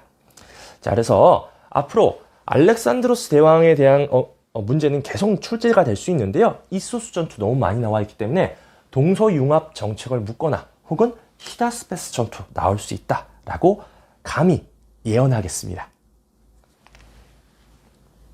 자, 그럼 문제 12번으로 가보겠습니다. 자, 바로 이게 극악의 난이도의 문제 중에 하나였어요. 선생님도 풀면서 여러분들이 많이 힘들었겠구나 생각을 했었습니다. 하지만 선생님과 함께 공략한다면, 이런 문제도 찬찬히 뜯어본다면 다시 또 출제된다 하더라도 우리는 오버스토리 구독자와 문제집을 푸는 사람이라면 쉽게 풀 수 있겠습니다. 자, 한번 곧바로 문제로 직행해 보도록 하겠습니다. 자, 기억 시기라고 해서 기억 시기가 어떤 시기인지 우리가 파악을 해야 되는데요. 자, 문제에 다 힌트가 나와 있죠. 자, 한번 문제를 한번 읽어보도록 하겠습니다. 지문을. 자, 파리의 임시 정부는 21세 이상의 남성의 선거권을 부여했다 라고 나와 있고요. 자, 밑에 줄을 보면은 두 번째 공화정을 맞이하였다. 그러면 프랑스 두 번째 공화정, 제2공화정을 말하는 거구나 라는 것을 알 수 있고요. 제2공화정은 어떻게 성립이 되었죠? 그렇죠. 2월 혁명을 통해서 성립이 되었음을 추론할 수 있고요. 이 2월 혁명은 1848년. 2월 혁명은 너무나 중요하기 때문에 연도까지 기억하자라고 해서 오버스토리에도 연도를 강조해 놨습니다. 자, 그럼 옆에 있는 지문을 보도록 하겠습니다. 자, 옆에 드디어 기억이 나오네요. 지난 18년간이라고 나와 있습니다. 기억은 지난 18년간 여성의 자립과 권리 획득을 위해 들었던 저의 노력은 이라 해서 지난 18년간이 언제 시기인가? 즉 바로 2월 혁명이 일어났을 때에서 빼기 18년을 하라는 소리겠죠. 빼기 18년을 하면 뭐예요? 1830년이라는 소리야. 그죠? 선생님이 이거 보고 참 학생들이 여기까지 추론을 할 수 있을까? 요거까지 계산을 할 수 있을까? 굉장히 좀 우려스러웠지만 이렇게 접근을 하셔야 정확하게 답을 골라낼 수 있습니다. 자, 왜냐하면 우리를 혼란스럽게 하는 지문이 하나 있어요. 자, 첫 번째 볼게요. 자, 메테르니의 연설을 경청하는 관료라고 해서 첫 번째 선지에서는 그냥 빈 체제 얘기구나. 맞는 거 아니야? 라고 이렇게 넘어갈 수 있습니다. 그죠? 자, 근데 2번이 우리를 막 혼란스럽게 데카브리스트의 봉기를 진압하는 군인이라고 해서 이거 분명 오버스토리에서 선생님이 빈 체제 하에 일어났던 자유주의, 민족주의 운동의 하나로 언급을 했는데 라고 하면서 이제 막 혼동이 오는 거야. 1번일까 2번일까 그죠? 자, 하지만 여러분 데카브리스트의 봉기는 오버스토리에서 몇 년도에 일어났다고 했죠? 1825년에 일어났다고 했습니다. 자, 즉 지난 18년간이라고 했기 때문에 1830년을 말하고 있는 거기 때문에 1830년부터 1848년 그 사이를 말하고 있는 것이기 때문에 2번은 정답이 된다고 할 수 없겠습니다. 따라서 1번이 정답입니다. 굉장히 디테일하긴 했죠. 그래서 여러분 오버스토리에 나와 있는 연도는 그냥 선생님들이 넣어놓으신 게 아니거든요. 문제 나올 법한 연도, 연대기 파악 문제로 요것은 나올 법하겠다라는 것만 옆에다가 연도를 꼭 적어놨기 때문에 오버스토리에 나와 있는 연도 나와 있는 사건들은 꼭 연도를 기억해 주시길 바라겠습니다. 자, 3번 일단 정답은 골랐고요. 3번 선지도 한번 보겠습니다. 국왕 제임스 1세에게 항의하는 의회 의원이라고 해서 이건 제임스 1세가 나왔기 때문에 청교도 혁명 이전이구나 라고 해서 우리가 말했던 기억 시기와는 거리가 먼 것을 알 수 있습니다. 그래서 청교도 혁명 이건 이전이다. 제임스 1세이기 때문에요. 자, 4번 선지 보면은 독립선언문을 발표하는 북아메리카 식민지 대표라고 해서 요거는 미국 혁명과 관련된 사건이기 때문에 요것도 거리가 멀다라고 할 수 있겠습니다. 자, 그리고 5번을 보면 단두대에서 처형되는 프랑스 국왕을 바라보는 농민이라고 해서 단두대에서 프랑스 국왕이 처형됐을 때는 언제예요? 그렇죠. 바로 자코벤파가 권력을 잡았을 때 바로 국민공회 시기, 즉 몇 공화정? 바로 제1공화정 시기이기 때문에 지금은 제2공화정으로부터 공화정과 그 18년 전의 시기를 묻고 있기 때문에 이것도 정답이 안 된다고 할 수 있겠습니다. 정답은 1번이고요. 자, 그럼 선생님이 지금 방금 전에 언급했듯이 오버스토리에서는 어떻게 강조하고 있는지 한번 들여다볼까요? 자, 바로 350쪽의 지도에서 디테일하게 언급을 하고 있죠. 이 지도의 해당 연도를 그냥 표기한 게 아닙니다. 굉장히 중요하고 언제든지 꼬아서 낼 수 있기 때문에 지도에다 모조리 다 넣어놨습니다. 모조리. 한번 볼까요? 자, 일단 데카브리스트 봉기 1825년이라고 선생님이 표시해놨고요. 그리고 2월 혁명 1848년이라고 적어놨고 2월 혁명 일어나고 나서 이거 넘어갔네요. 바로 베를린과 빈에서도 3월 혁명이 일어나면서 메테르니가 내쫓겼고 빈 체제가 붕괴하게 됩니다. 그죠? 자, 그리고 더 중요한 건 까르보나리당의 운동이라든지 이런 것도 선생님이 지도안에 나왔으니까 지도안에 있는 연도, 주요한 사건의 연도 꼭 기억하셔야겠습니다. 자, 또한 2월 혁명. 자, 밑에 설명에도 이 연도, 2월 혁명의 연도 중요하기 때문에 1848년이라고 적어 놓았고요. 그리고 2월 혁명의 중요한 이유는 빈 체제가 끝장났기 때문이다. 끝장났다라고 해서 메테르니가 추방되고 빈 체제가 붕괴됐다라는 것을 이 설명에서도 언급을 하고 있습니다. 또한 러시아의 발전면에서 1825년 이것도 굳이 선생님이 연도를 적어놨잖아요. 언제든지 이렇게 섞어서 낼 수 있기 때문에 적어 놓았습니다.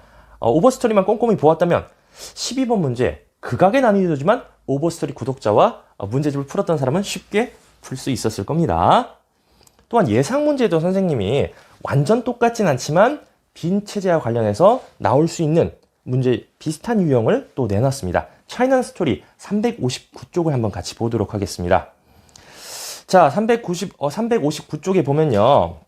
우선은 오스트리아 외상 올림이라 해서 요 인물이 메테르니히임을 우리가 짐작을 해볼 수 있고요. 기억 연합과 관련된 설명 혹은 기억과 관련된 체제에 대해서 묻고 있습니다. 바로 빈 체제에 대해서 묻고 있는 겁니다. 그래서 빈 체제가 바로 2월 혁명의 영향으로 체제가 무너졌다와 빈 체제가 있었을 때 각국에서 일어났던 사건을 묻는 문제였습니다. 그래서 이번 문에서는 이번은 비록 이제 데카브리스트 봉기를 헷갈리게 넣어놓았지만 다음번 뭐 까르보나리 당의 운동이라든지 까르보나리 당의 자유주의 개혁 추진이라든지 뭐 영국에서 항해법이 폐지되었다든지 이런 것들이 나올 수 있고요. 요거는 선생님이 잘못 표시했습니다. 요건 틀린 답안이고요. 차이나 스토리에서 답은 디귿과 리을 5번이 정답이 되겠습니다. 자, 해설에도 넣어놨으니까 한번 꼭 반드시 읽어보시길 바라겠습니다. 12번 문제는 반드시 또 한 번 이렇게 워낙 아까 지도에서 봤죠. 워낙 많은 사건들이 나왔기 때문에 또다시 이렇게 디테일하게 연도를 물어보는 문제 나올 수 있다고 볼 수 있겠습니다. 그래서 리을의 해설을 리을의 해설과 디귿 요 해설을 꼭 반드시 읽어보시길 바라겠습니다. 자, 그리고 완전히 또 일치한다고 할 수는 없지만 바로 선생님이 간단하게 빈 체제 하에서 일어났던 사건들을 이렇게 문제화시켜서 냈기 때문에 요 문제들도 언제든지 변형해서 사건들이 변형해서 수능에 출제될 수 있기 때문에 선생님이 스토리픽으로 360쪽에 넣어놨기 때문에 요 사건들도 다시 한번 보시길 바라겠습니다. 네, 13번 문제 보시겠습니다. 다음 선언이 발표된 시기를 연표에서 옳게 고른 것은 해서 이 연표에서 시기를 맞추는 문제죠. 지문의 내용도 잘 봐야 되겠고 또 그 연표에서도 각 사건이 어느 시기였는지 잘 구별을 할 수 있으면 좋겠습니다. 네, 그럼 지문 읽어보도록 하겠습니다. 아제르바이잔, 아르메니아, 카자흐스탄, 키르기스탄, 몰도바, 러시아 등 이 국가들을 주목해서 살펴봐야 될 것 같은데요. 공통점이 원래 구소련에 해당하던 그 소련 내에 있었던 나라들이죠. 소련이라는 점을 잘 봐두시길 바라고 국가 주권의 평등, 내정, 불간섭 등등등 나와 있죠. 잘 모르겠어요. 근데 네 번째 줄에 보시면 연합창설이라고 나와 있죠. 연합을 만들었구나. 이 연합이 과연 무엇일까 하는 점을 잘 알아두시면 되겠습니다. 그래서 이 연합은 소련이 이제 1991년까지 존재했었죠. 그래서 91년까지 존재했던 소련이 해체되면서 등장했던 독립국가연합.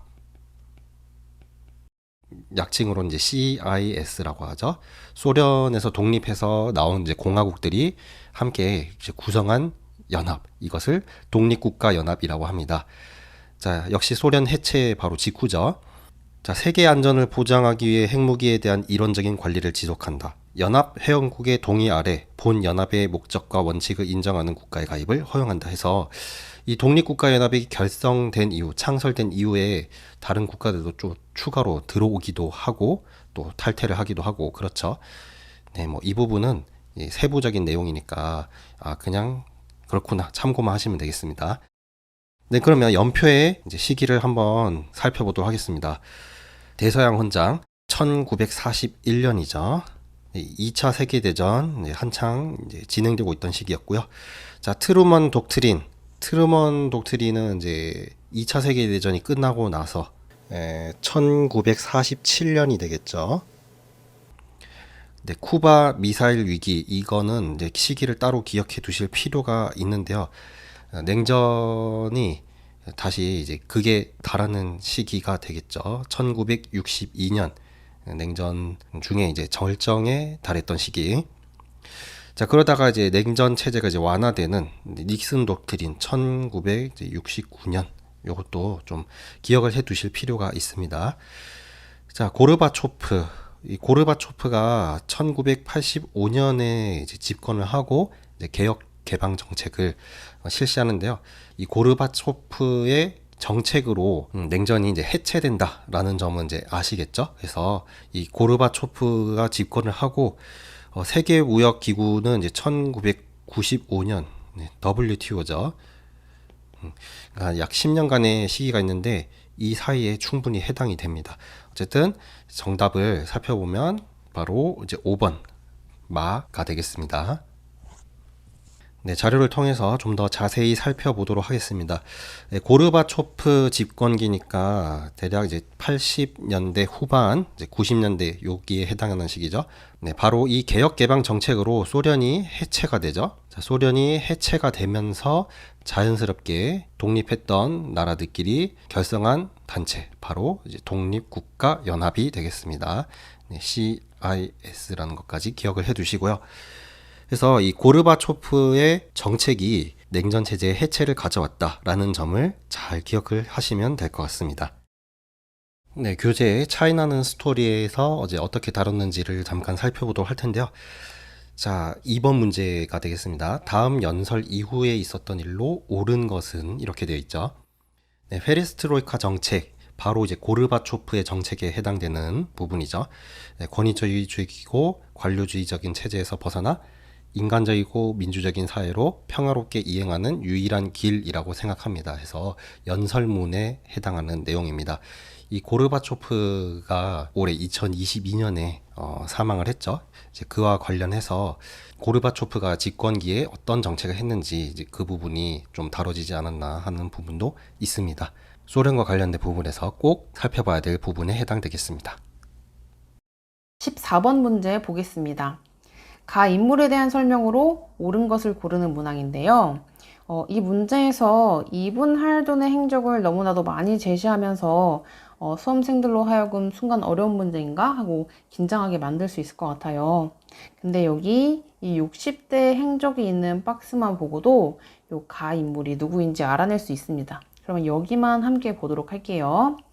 가가 맘루크 왕조와 오스만 제국을 공격하기 위해 사마르칸트에서부터 원정군을 이끌고 오자 맘루크 왕조 술탄의 사절단으로서 협상을 전개함이라고 합니다. 자, 맘루크 왕조와 오스만 제국을 공격한 나라, 그리고 사마르칸트에서부터 원정군을 보낸 나라. 어느 나라이냐면요. 바로 티무르 제국입니다. 자, 여기 사마르칸트를 수도로 하고 있는 거 보이고요. 이 티무르의 원정로를 보면 사마르칸트에서부터 시작해 오스만 제국과 맘루크 왕조로 향하는 것을 보실 수 있을 겁니다. 자, 이 티무르 제국은요, 칭기즈칸의 후임을 자처한 티무르가 건국한 나라인데요.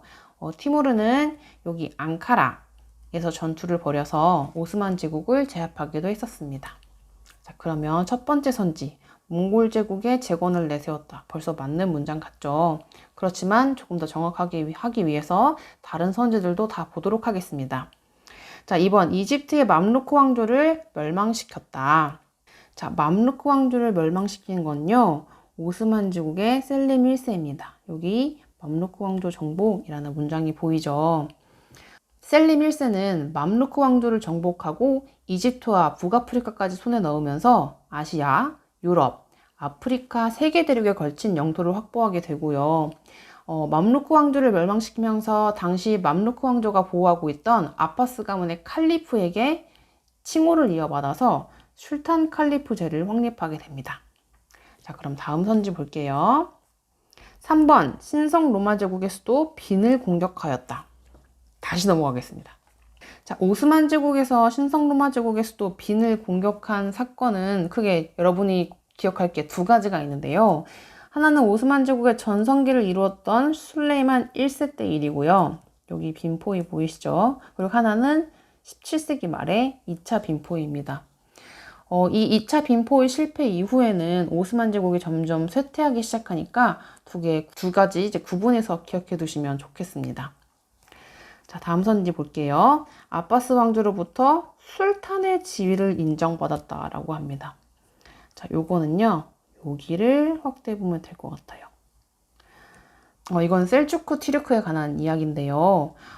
비잔티움과 십자군 전쟁을 벌인 것으로 유명한 셀주크 티르크는요, 요 바그다드를 점령하면서 아바스 왕조의 칼리프로부터 술탄의 칭호를 획득하게 됩니다. 그렇다면 요 4번 선지는 셀주크 티르크에 관한 내용이었고요.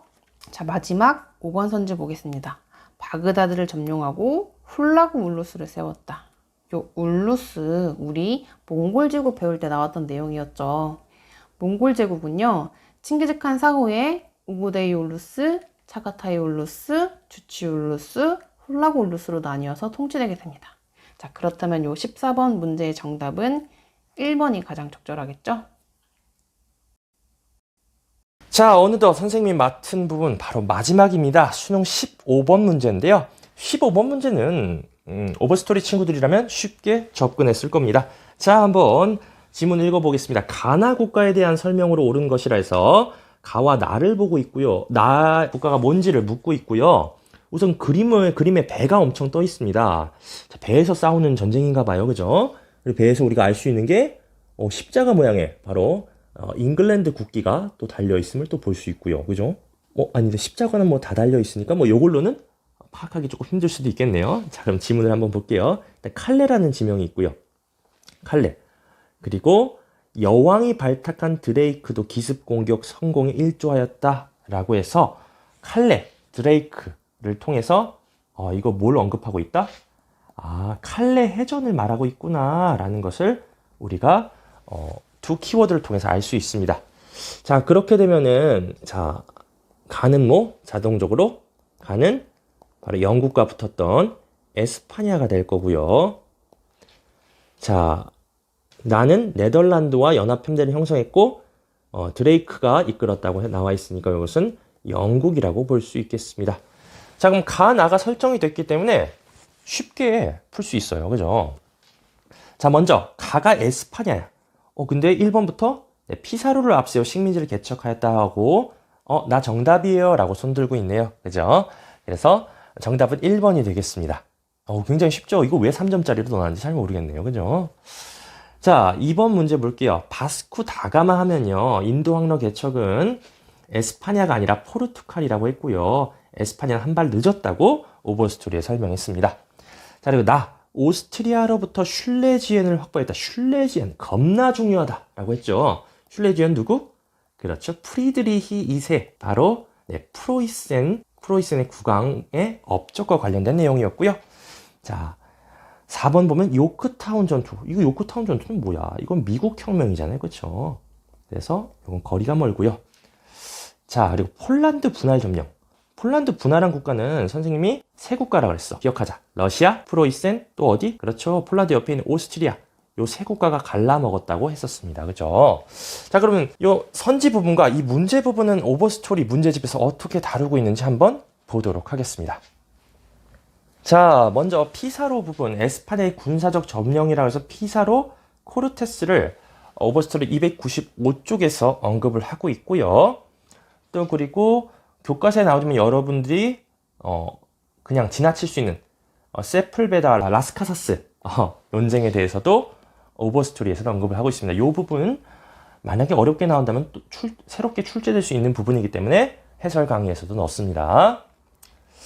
자, 절대왕정 파트에 보면요. 이제 펠리페 2세 에스파냐 국왕의 업적에 대해서 적고 있고요. 또 엘리자베스 1세, 영국 여왕인 엘리자베스 1세의 업적에 대해서도 304쪽에서 언급을 하고 있고 칼레 해전 둘 다 강조하고 있기 때문에 이 부분을 본 학생이라면 쉽게 정답을 고를 수 있었습니다. 자, 그럼 예상 문제로는 선생님이 어떻게 예상 문제를 냈는지 한번 보도록 하겠습니다. 완전 똑같지는 않지만 조금 더 선생님의 에스파냐 국왕과 영국 국왕에 대해서는 굉장히 많이 기출이 됐기 때문에 에스파냐 국왕 펠리페 2세에 대해서 좀 더 디테일하게 나온다면 요렇게 나올 수 있다고 생각을 했습니다. 309쪽을 보시면요. 자, 세르반테스, 레판토 해전에 참여했던 세르반테스를 선생님은 언급을 하고요. 레판토 해전과 관련된 국왕의 한 일에 대해서 물어봤습니다. 자, 우연의 일치로 수능과 똑같이 정답을 1번으로 넣었는데요. 바로 포르투갈을 병합하였다. 교과서마다 언급을 하고 있는데 이 부분을 여러분들이 좀 등한시할 수 있다라고 생각을 해서 포르투갈 병합도 펠리페 2세가 한 일이다 라는 거 꼭 기억해 주시길 바라겠습니다. 나머지 부분들 여기 또 폴란드 분할도 나와 있네요. 그죠? 나머지 선지들도 자, 다음 장에 나와 있는 해설을 통해서 여러분들이 꼭 체크를 하길 바라겠습니다. 네, 계속해서 16번을 살펴보도록 하겠습니다. 가 국가에 대한 설명으로 옳은 것은 해서 이 문제가 꽤나 쉽지는 않았을 것 같긴 한데 같이 한번 살펴보도록 하겠습니다. 가는 중앙아프리카 지역에서 대서양과 인도양에 이르는 식민제국 건설 계획을 수립하였다. 만약 이 계획이 실현될 경우 벨기에는 콩고 지역을 상실할 위기에 봉착할 수 있었다. 자, 어떤 국가인지는 모르겠지만 중앙아프리카 지역에서 대서양과 인도양에 이르는 식민제국 건설 계획. 자, 뭐 벨기에, 이제 콩고 이런 점을 볼 때 제국주의 열강에 이제 아프리카 침탈, 아프리카 침탈과 관련된 부분이라고 생각을 할 수 있습니다. 네, 계속 살펴보겠습니다. 자, 하지만 국제 정세의 변화로 이 부분이 중요할 것 같은데요. 자, 국제 정세의 변화라는 점. 그래서 이 국가가 차지하고 있던 동아프리카의 뭐 어쩌고 저쩌고 이런 지역이 있죠. 동아프리카의 루안다, 우룬디, 케냐 이남의 탕가니카, 그리고 모잠비크 북부의 키옹가 삼각지대 등, 네, 어딘지는 모르겠어요. 근데 이 부분이 벨기에, 영국 등에게 사실상 넘겨지면서 넘겨졌다. 식민지가 넘겨졌다. 이 부분이 이제 중요한 힌트가 되겠습니다. 자, 그 계획은 무산되었다. 자, 뒷부분은 이제 영국의 아프리카 지배 정책에 대한 설명이죠. 그래서 이 가 국가는 과연 어디일까? 네, 바로 이제 독일이 되겠습니다. 자, 어떻게 이제 그 부분을 이끌어낼 수 있는지 살펴보면 아프리카 지역, 특히 이제 중앙 아프리카 지역에서 대서양과 인도양, 그러니까 대서양은 서쪽이고 인도양은 동쪽이죠. 그래서 중앙 아프리카 지역에서 아프리카를 이제 동서로 이제 가로지르는 이제 고 국가가 되겠죠. 그래서 이제 지도를 참고적으로 한번 이제 보여주도록 하겠습니다. 화면에 이제 보이는 이제 지도를 보시면 이 동서를 가로지르는 이제 여러 국가가 있는데 이제 대표적으로 프랑스가 있죠. 프랑스 이제 횡단 정책을 떠올리기가 쉬운데 중앙 아프리카 지역이라는 점에서 보면 여러분 이제 독일이 아프리카에 이제 뒤늦게 진출했죠. 그래서 이제 토고와 카메룬 뭐 이런 지역으로 이제 진출을 하고 또 이제 독일령 이제 서남 아프리카 그리고 이제 독일령 이제 동아프리카 이제 이런 지역이 있거든요. 그래서 요렇게 보시면 이제 중앙 아프리카 이제 중앙부 지역에서 대서양과 인도양을 연결하는 이 지역의 국가들을 이제 차지를 했었죠. 네, 이 점을 이제 바탕으로 해서 국제 정세의 변화, 이게 가장 큰 힌트가 될 텐데요. 국제 정세의 변화라는 점은 바로 제1차 세계대전에서 독일이 패전을 하게 되죠. 자, 그러면서 베르사유 조약으로 식민지를 양도하게 되는 이제 그런 부분이 있었습니다. 이거를 통해서 이 국가가 최소한 이제 1차 세계대전에서 패배한, 자, 그렇게 생각을 한다면 가가 독일이라는 점을 유추를 할 수 있을 것 같습니다. 쉽지는 않은데요. 국제 정세의 변화로 식민지를 양도했던 국가라는 점을 통해서 이 나라가 독일이구나 하는 점을 이끌어내면 좋겠습니다. 네, 그러면 선지를 같이 풀어보겠습니다. 1번 제1차 세계대전 중 제정이 무너졌다. 이게 바로 나오네요. 독일에 대한 설명이죠. 자, 독일 제국이 이제 무너지면서 이제 공화국으로 바뀌게 되죠. 그 점이 되겠습니다. 2번 마카오를 식민지로 삼아 교역 거점으로 만들었다. 포르투갈에 대한 설명이죠. 그래서 이 포르투갈은 예전에 이제 기출 문제에서 교재에도 나와 있지만 이제 기출 문제에서 그 뭐 앙골라라든지 이제 이런 지역으로 진출했던 나라였죠. 마카오. 이 점을 통해서 포르투갈이라는 점을 아시면 되겠고, 자, 아도아 전투에서 메넬리크 2세의 군대에 패배하였다. 자, 아도아 전투 메넬리크 2세 선생님도 굉장히 이제 강조했던 부분이죠. 바로 이탈리아 이제 군대가 에티오피아에 이제 패배했던 전투였죠. 자, 4번 무함마드 알리에게 이집트에 대한 통치권을 위임하였다. 자, 무함마드 알리, 이집트 이런 말들을 통해서 바로 이 국가는 이제 오스만 제국이라는 점을 알 수가 있겠죠. 5번 베르사유 조약에 따라 자르 유역의 탄광지대를 넘겨받았다. 자, 넘겨줬던 국가가 독일이고 이 넘겨받은 국가가 이제 프랑스가 되겠습니다. 그래서 16번의 정답은 1번이 되겠습니다. 네, 자료를 계속해서 살펴보면 이 아프리카가 열강이 굉장히 많이 나눠서 가졌었는데 다 기억을 하기는 쉽지는 않아요, 사실. 근데 일단 영국과 프랑스는 당연히 기억을 하셔야겠고요. 다른 국가, 일단 콩고 정도는 이제 벨기에가 차지했다. 이거는 교과서에서도 중요하게 다뤄진 부분이기 때문에 잘 기억을 하시고요. 자, 이탈리아의 에티오피아 침략 이 부분은 단골로 계속 나오는 부분입니다. 민족 운동 관련해서도 잘 나오는 부분이죠. 자, 이 독일은 쉽지 않을 수가 있는데요. 이 독일은 카메룬과 토고, 아까 선생님이 따로 얘기를 했던 지역이죠.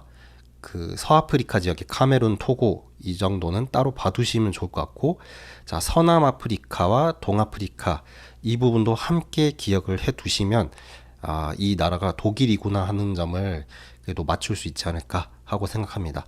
자, 그리고 독일 하면 또 중요한 부분이 이제 모로코 사건, 두 차례 있었던 이 모로코 사건이었죠.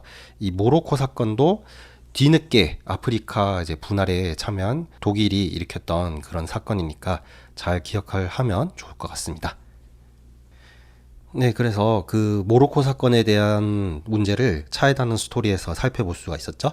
이 독일의 아프리카 침략 정책에 대한 부분이니까 꼭 언젠가 또 이 모로코 사건이 중요하게 다뤄지고 이미 선지에서도 많이 다뤄지고 있죠. 그렇기 때문에 모로코 사건에 대해서 또 집중적으로 봐두면 좋을 것 같습니다.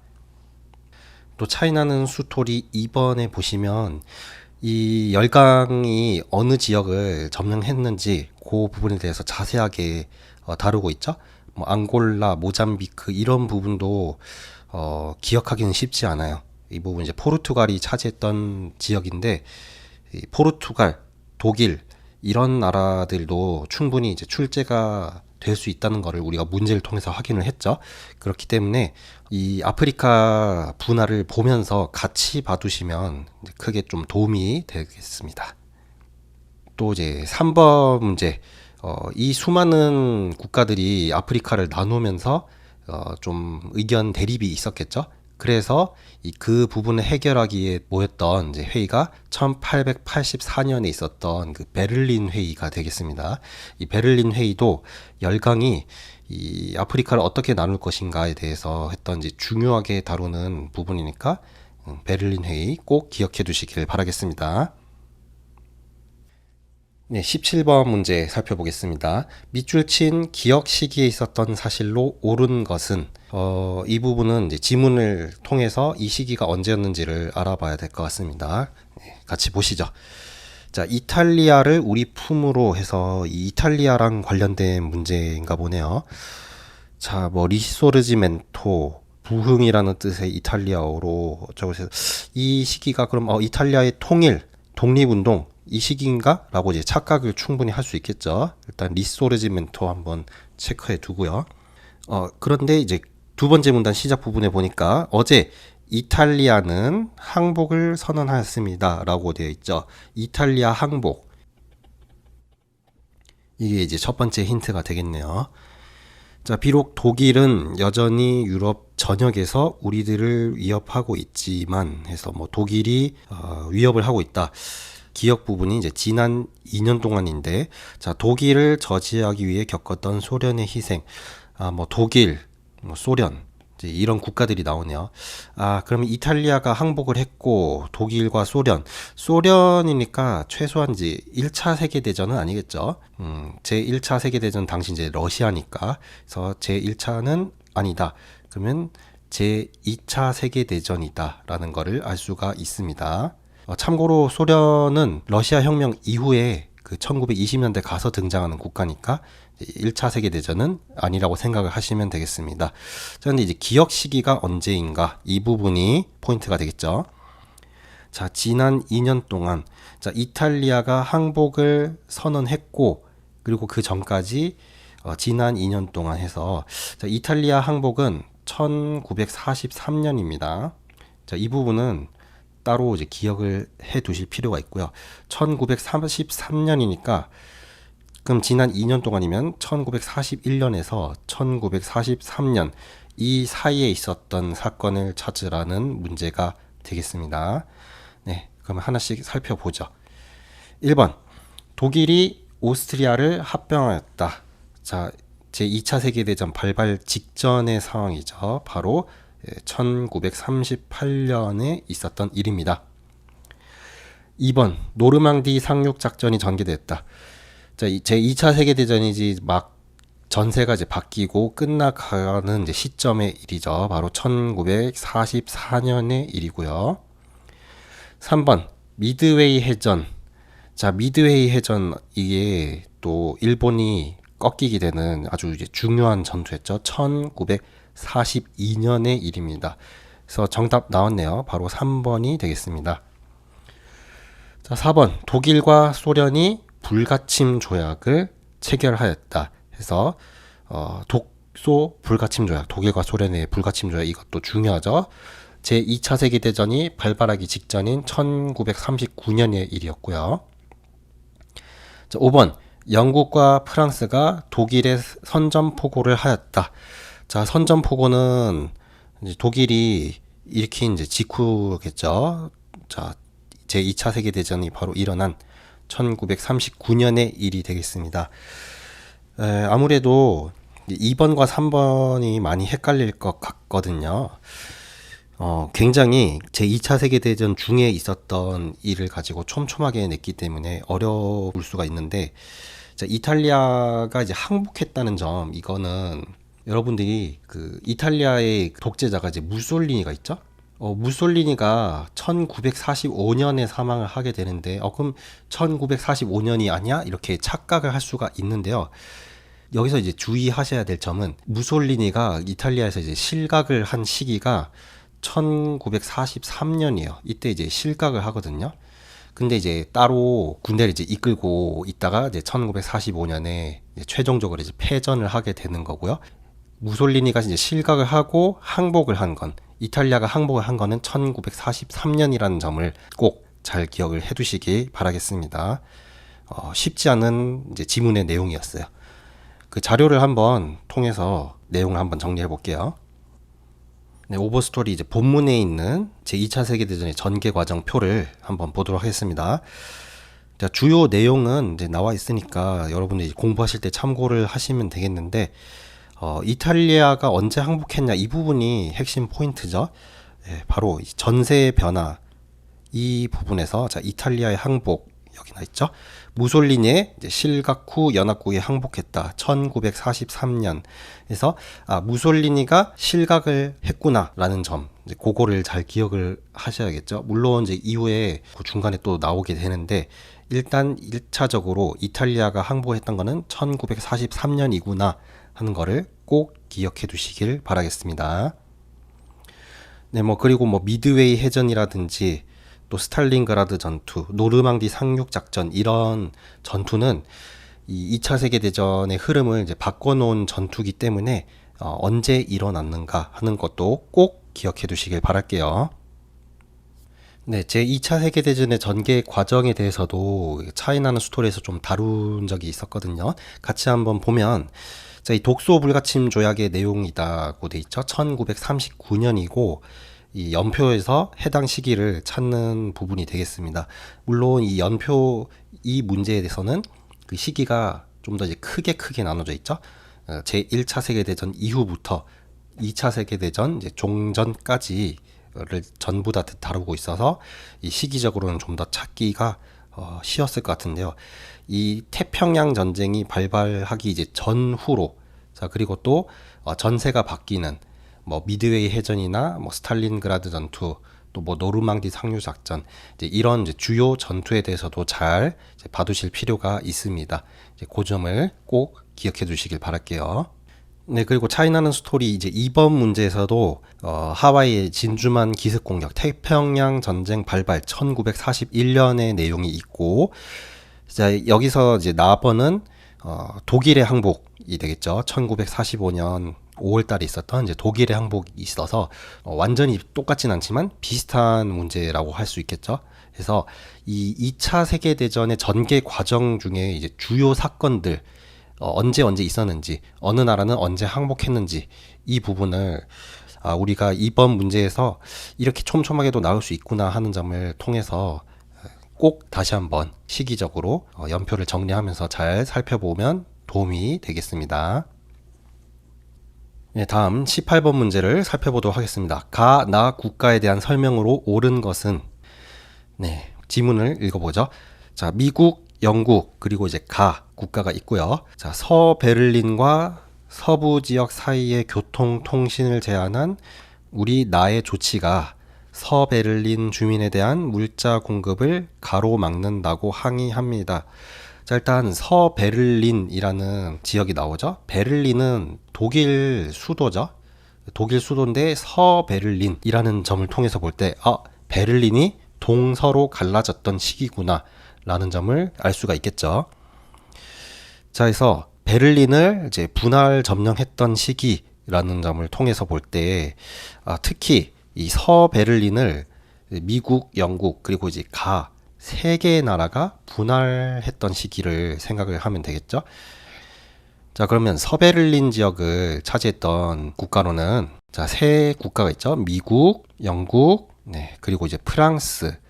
이 세 국가가 나눠서 유엔에서 독립했던 국가들을 이제 나눠서 분할해서 이제 일정 기간 동안 다스리는 신탁 통치라는 뭐 이런 제도도 있었죠. 그래서 이제 세 개의 국가가 참여를 했고, 동쪽 동베를린 지역은 사실 이 동베를린을 포함해서 이제 동독이라고 할 수 있겠죠.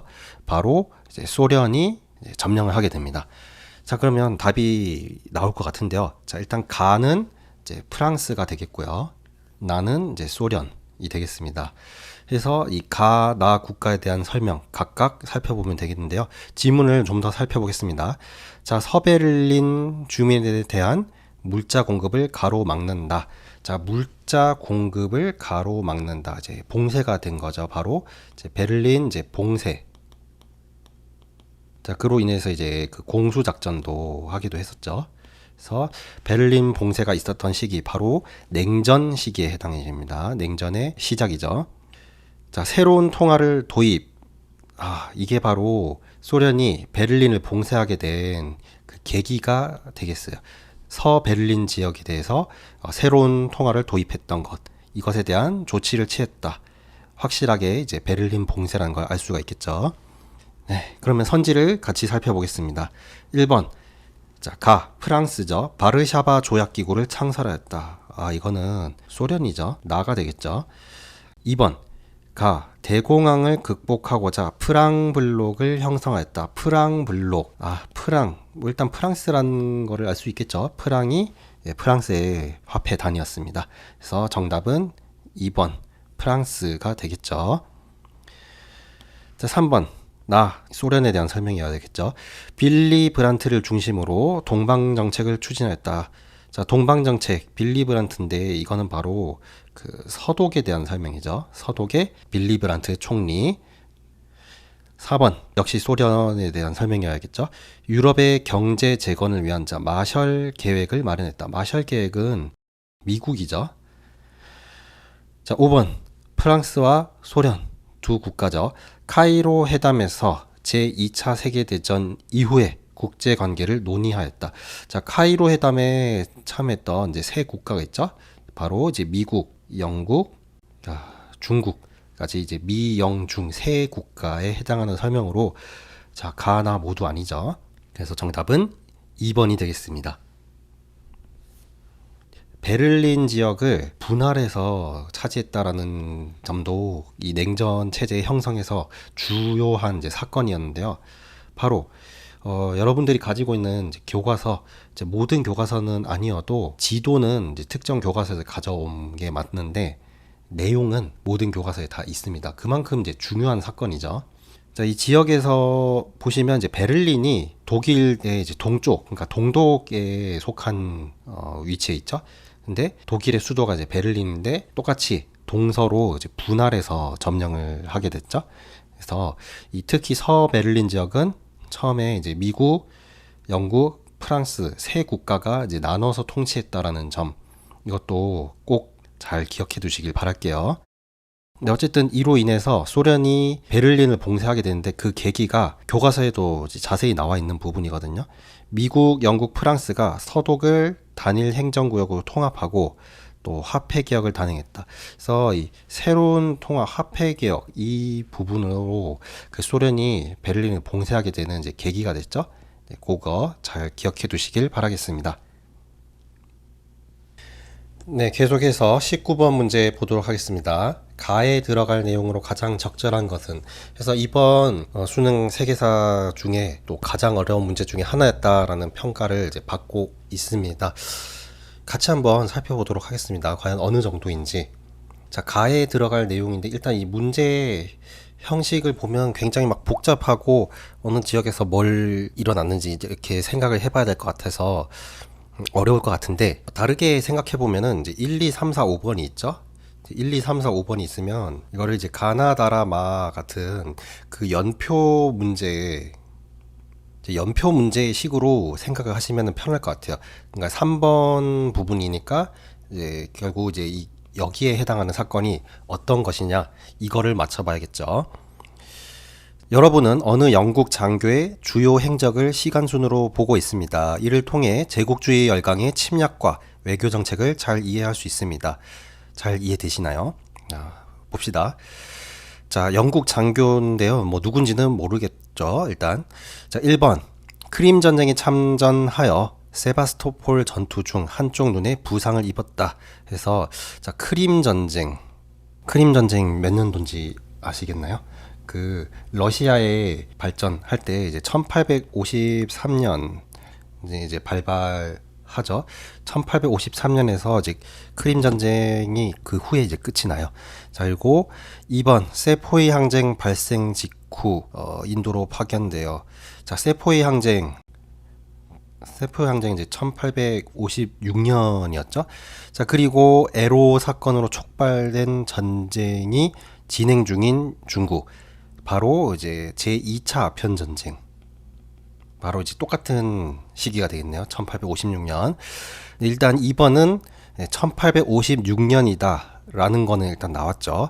그리고 3번 이제 가가 되겠고, 4번 내전 중인 미국에서 남부 지지자들과 우호적인 관계를 유지하며 남부연합군 총사령관을 만남.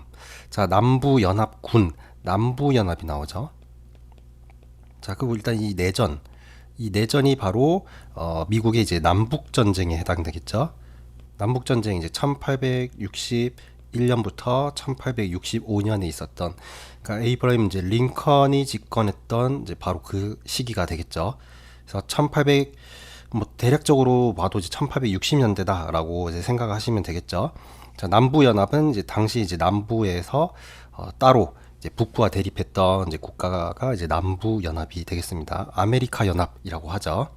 자, 뭐 5번은 사실 문제 푸는데 크게 이제 영향은 없지만 같이 보도록 하겠습니다. 자, 이집트에서 아라비 파샤의 항쟁. 그래서 아라비 파샤는 쌤이 굉장히 이제 강조했었던 부분이기도 하죠. 아라비 파샤의 항쟁을 진압한 후 마흐디 운동이 일어났다 해서 수단으로 파견됐다 했죠. 이때는 이제 마흐디 운동까지 하면 아라비 파샤부터 마흐디 운동까지 1881년이 되겠습니다. 어쨌든 이제 가하고는 시기적으로 좀 떨어져 있기 때문에 문제를 푸는 데는 크게 지장은 없을 것 같아요. 자, 그러면 선지를 하나씩 보겠습니다. 1번 오사운동에 참여한 시위대를 목격함. 자, 오사운동은 제1차 세계대전이 끝난 직후였죠. 1919년. 자, 2번 신축조약. 신축년이죠. 이 신축조약은 1901년이라서 따로 기억을 해 두시면 좋을 것 같아요. 자, 위안스카이의 임시 대총통 취임식. 자, 위안스카이가 대총통에 취임하는 자, 신해혁명 이제 직후에 순원이 자, 임시 대총통, 정식이 아닌지 임시 대총통을 이제 넘겨받는 시기였죠. 바로 1911년 신해혁명이 있었던 그 시기가 되겠습니다. 자, 4번 광서제 신임으로 개혁을 추진하려는 량치차오를 만났다. 자, 일단 광서제 신임으로 이제 개혁을 추진했는데 이 개혁이 바로 변법 자강 운동이 되겠죠. 1898년에 변법 자강 운동. 량치차오까지 이렇게 봤습니다. 자, 답은 이제 5번이 되겠네요. 자연스럽게 프랑스와의 연합군으로 참전하여. 자, 영국과 프랑스가 이제 연합군으로 참전했다. 이제 정확한 설명이 되겠죠. 자, 베이징 조약. 베이징 조약은 제2차 아편 전쟁의 결과 청과 맺은 조약이죠. 바로 베이징 조약이 1860년입니다. 그 앞서 그 텐진 조약이 1858년에 있었고요. 그 2년 후에 1860년에 베이징 조약이 되겠습니다. 자, 그러면 1860년이니까 남북전쟁이 일어나기는 전이고 2번 에로 사건으로 촉발된 전쟁 요 이후니까 이 시기적으로 굉장히 그 세세하게 살펴보아야 되는 내용이었는데 시기적으로 좀 동떨어져 있는 시기가 있죠. 1번, 2번, 3번, 4번 이렇게 하나씩 없애다 보니까 5번에 마지막에 답이 나오고 또 설명도 정확하게 일치하는 걸로 봐서 이 19번 문제는 에로 사건으로 촉발된 전쟁 요 점과 자 그리고 베이징 조약 이 두 가지를 잘 비교해서 본다면 맞출 수 있는 문제였다라고 보여지고요. 절대 뭐 쉬운 문제는 아니었어요. 왜냐하면은 생소하기 때문이에요. 어느 알지도 못하는 이제 영국 장교 여러분들은 이제 잘 모르잖아요. 뭐 선생님들은 이제 따로 이제 공부를 하거나 이래서 알 수는 있지만 어려운 문제였습니다. 생소하기 때문에. 하지만 당황하지 말고 그 앞뒤 결국 이제 2번과 4번만 자세히 살펴본다면 맞출 수 있으니까 그렇게 접근하면 좋겠습니다. 네, 그러면 그 오버스토리 본문의 여러 내용들을 좀 참고해서 이 문제를 해결해 보도록 할까요? 자, 먼저 일단 제2차 아편 전쟁을 살펴봐야 될 텐데요.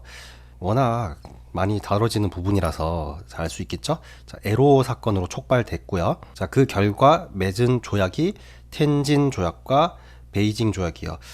이제 1856년에 제2차 아편 전쟁이 있었는데 이때 제 인도에서는 그 세포이 항쟁이 일어났었죠.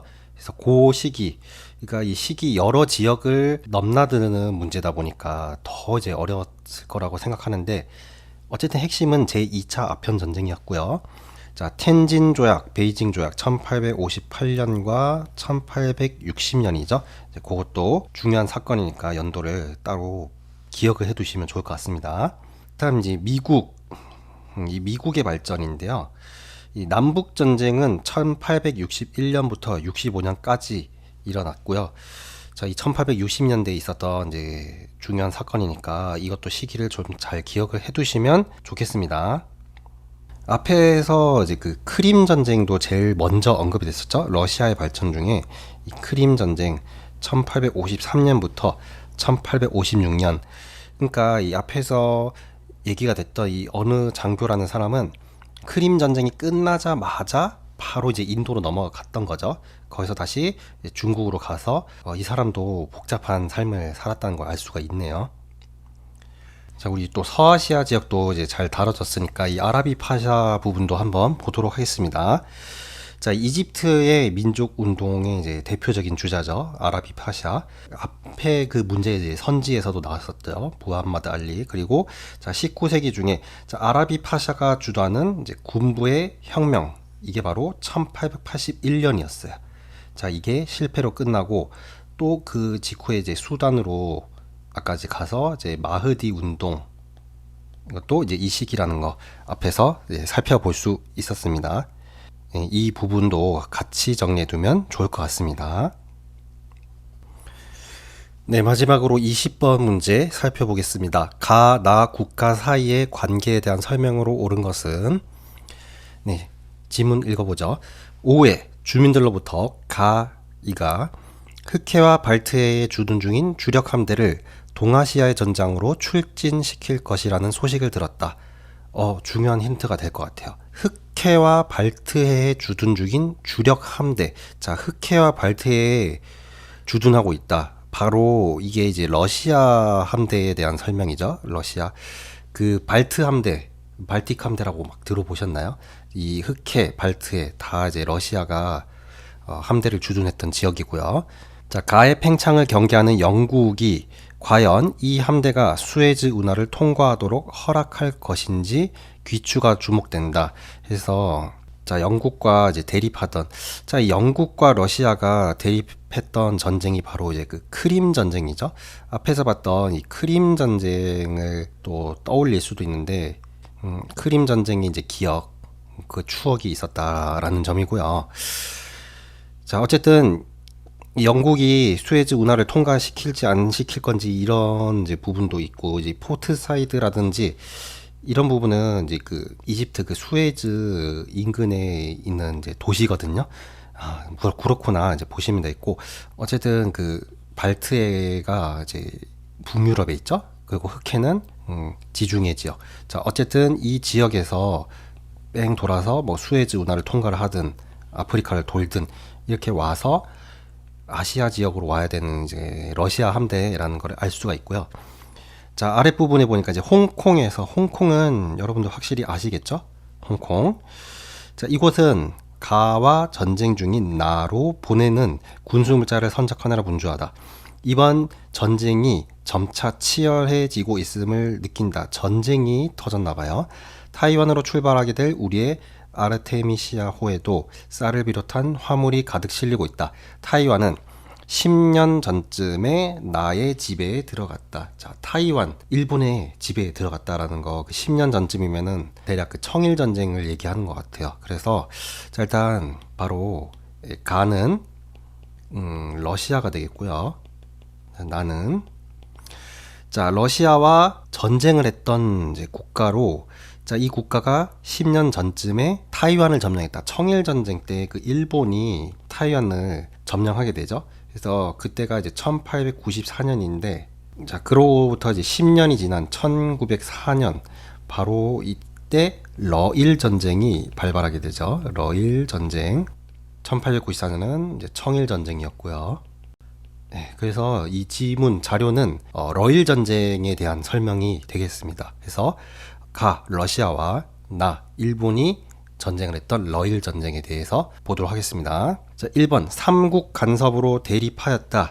삼국 간섭, 청일 전쟁이 끝난 이제 1895년에 있었던 사건이죠. 삼국 간섭은 러시아, 프랑스, 이제 독일이 간섭했던 사건인데, 일본이 처음에 이 청일 전쟁의 결과 타이완을 얻었고, 그다음에 이제 랴오둥 반도를 또 얻게 되죠. 랴오둥 반도.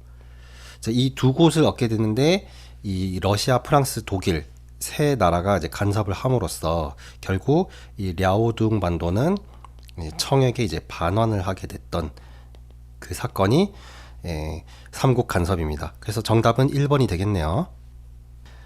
네, 다른 선지도 보겠습니다. 2번 추축국 동맹을 결성하였다. 추축국. 자, 추축국이니까 제2차 세계대전을 떠올리면 되겠네요. 베를린, 이제 로마 추축. 이제 그래서 이제 독일, 이탈리아, 이제 일본, 요 세 나라가 되겠습니다. 자, 근데 일본은 해당되는데 러시아는 해당이 안 되네요. 3번 네르친스크 조약을 체결하였다. 자, 이거는 이제 러시아와 청의 관계죠. 그래서 하나는 해당이 되지만 나머지 하나가 해당이 되지 않습니다. 4번 필리핀 지배를 두고 전쟁을 벌였다. 자, 필리핀을 두고 전쟁을 벌였던 나라는 이제 미국과 이제 에스파냐. 그래서 이제 미국 에스파냐 전쟁을 설명하고 있습니다. 미국 에스파냐 전쟁. 그 점을 잘 기억을 하시면 되겠고요. 자, 반둥회의에서 평화 시번칙에 합의하였다. 여러 나라가 있을 텐데요. 반둥회의는 일단 이제 제3세계 국가에 대한 설명이죠. 제3세계니까 일단 그 최소한 이제 러시아는 해당이 안 되겠죠. 그래서 이때는 뭐 대표적으로 뭐 인도네시아라든지 이집트 이제 뭐 이런 국가들의 인물들에 대한 설명이 되겠어요. 뭐 인도네시아의 뭐 수카르노라든지 이집트의 이제 나세르 이런 사람들이 있겠죠. 그래서 어쨌든 정답은 1번이 되겠습니다. 네, 이 부분도 그 교재 자료를 같이 한번 보면서 살펴보겠습니다. 한국사에서도 잘 다뤄지기 때문에 여러분들이 한국사와 같이 이제 연계해서 공부할 때 이 세계 당시의 이제 상황도 국제 정세도 알아두시면 굉장히 학습에 도움이 많이 되거든요. 이제 그 점을 참고해서 보겠습니다. 자, 이 러일 전쟁에 대한 설명인데요. 우선 그 전에 청일 전쟁이 있었죠. 이 청일 전쟁 당시에 이 시모노세키 조약으로 일본이 랴오둥 반도를 가져가는데 러시아, 프랑스, 독일 이 세 나라가 개입했던 이 삼국 간섭으로 이 랴오둥 반도를 반환하게 됐다. 이게 장기적으로 보면 러일 전쟁의 하나의 그 배경이 되기도 하겠죠. 그로부터 10년 후 딱 10년이죠. 러일 전쟁이 터지면서 자, 일본과 러시아가 이제 대립을 하게 됐죠. 마치 뭐 영국과 영일 동맹을 맺기도 했었고 미국과 가스라 테프트 밀약 뭐 이런 것도 있었죠. 자, 그래서 발발하게 된 전쟁, 러일 전쟁이 되겠습니다. 네, 오버스토리 이제 교재에 차이나는 스토리 그 중국과 일본 부분에 선생님도 좀 다루기도 했었거든요. 그 청일 전쟁에서 패배한 청은 일본과 시모노세키 조약을 맺고 타이완을 일본에 할양하였다. 그래서 시모노세키 조약의 결과 타이완을 일본에 넘겨주었다라는 점을 잘 기억하시면 이게 단순히 그 청일 전쟁의 결과뿐만 아니라 그 타이완을 포함해서 이제 청과 또 뭐 러시아 뭐 삼국 간섭 이런 점들과 이제 연결이 될 수 있거든요. 그래서 이 부분은 그냥 가볍게 보실 게 아니라 굉장히 이런 의미가 있구나 하는 점을 보실 필요가 있습니다. 네, 그래서 선생님과 같이 다뤄봤는데요. 이번 수능 세계사 시험 문제가 절대 쉬웠다고 할 수는 없습니다. 상당히 난이도가 있고 일단 가장 큰 부분은 생소하다는 점이거든요. 막 처음 보는 자료, 처음 보는 인물 막 이렇게 나오니까 당황할 수밖에 없는데 이럴 때일수록 침착하게 주어진 부분을 통해서 어떻게 힌트를 찾을 수 있을까? 아마 대다수 수험생분들이 이제 그렇게 보면서 해결을 하셨을 거라고 생각을 하고 있습니다. 주어진 자료에서 힌트로 충분히 찾을 수 있습니다. 그래서 그 힌트가 되는 부분 그리고 그 앞뒤 부분을 꼼꼼히 살펴보시면 중요한 이제 실마리가 분명히 있을 거거든요. 그리고 이 선택지를 분석하다 보면 또 아닌 답을 골라낼 수 있다고 보고 있습니다. 그래서 그런 점들을 잘 활용을 해서 문제를 슬기롭게 잘 해결하셨기를 바라고 또 앞으로의 이제 문제도 푸시게 될 여러 수험생들 분들도 이렇게 차근차근 해결하면은 되겠구나. 문제 안에 어느 부분에 꼭 힌트가 있구나 라는 점에 주목을 해서 그렇게 문제를 잘 해결하셨으면 좋겠습니다. 바로 이제 오버스토리와 함께 파이팅 하시길 바라겠습니다. 네, 그러면 2023 수능 세계사 해설은 여기서 마무리하도록 하겠습니다.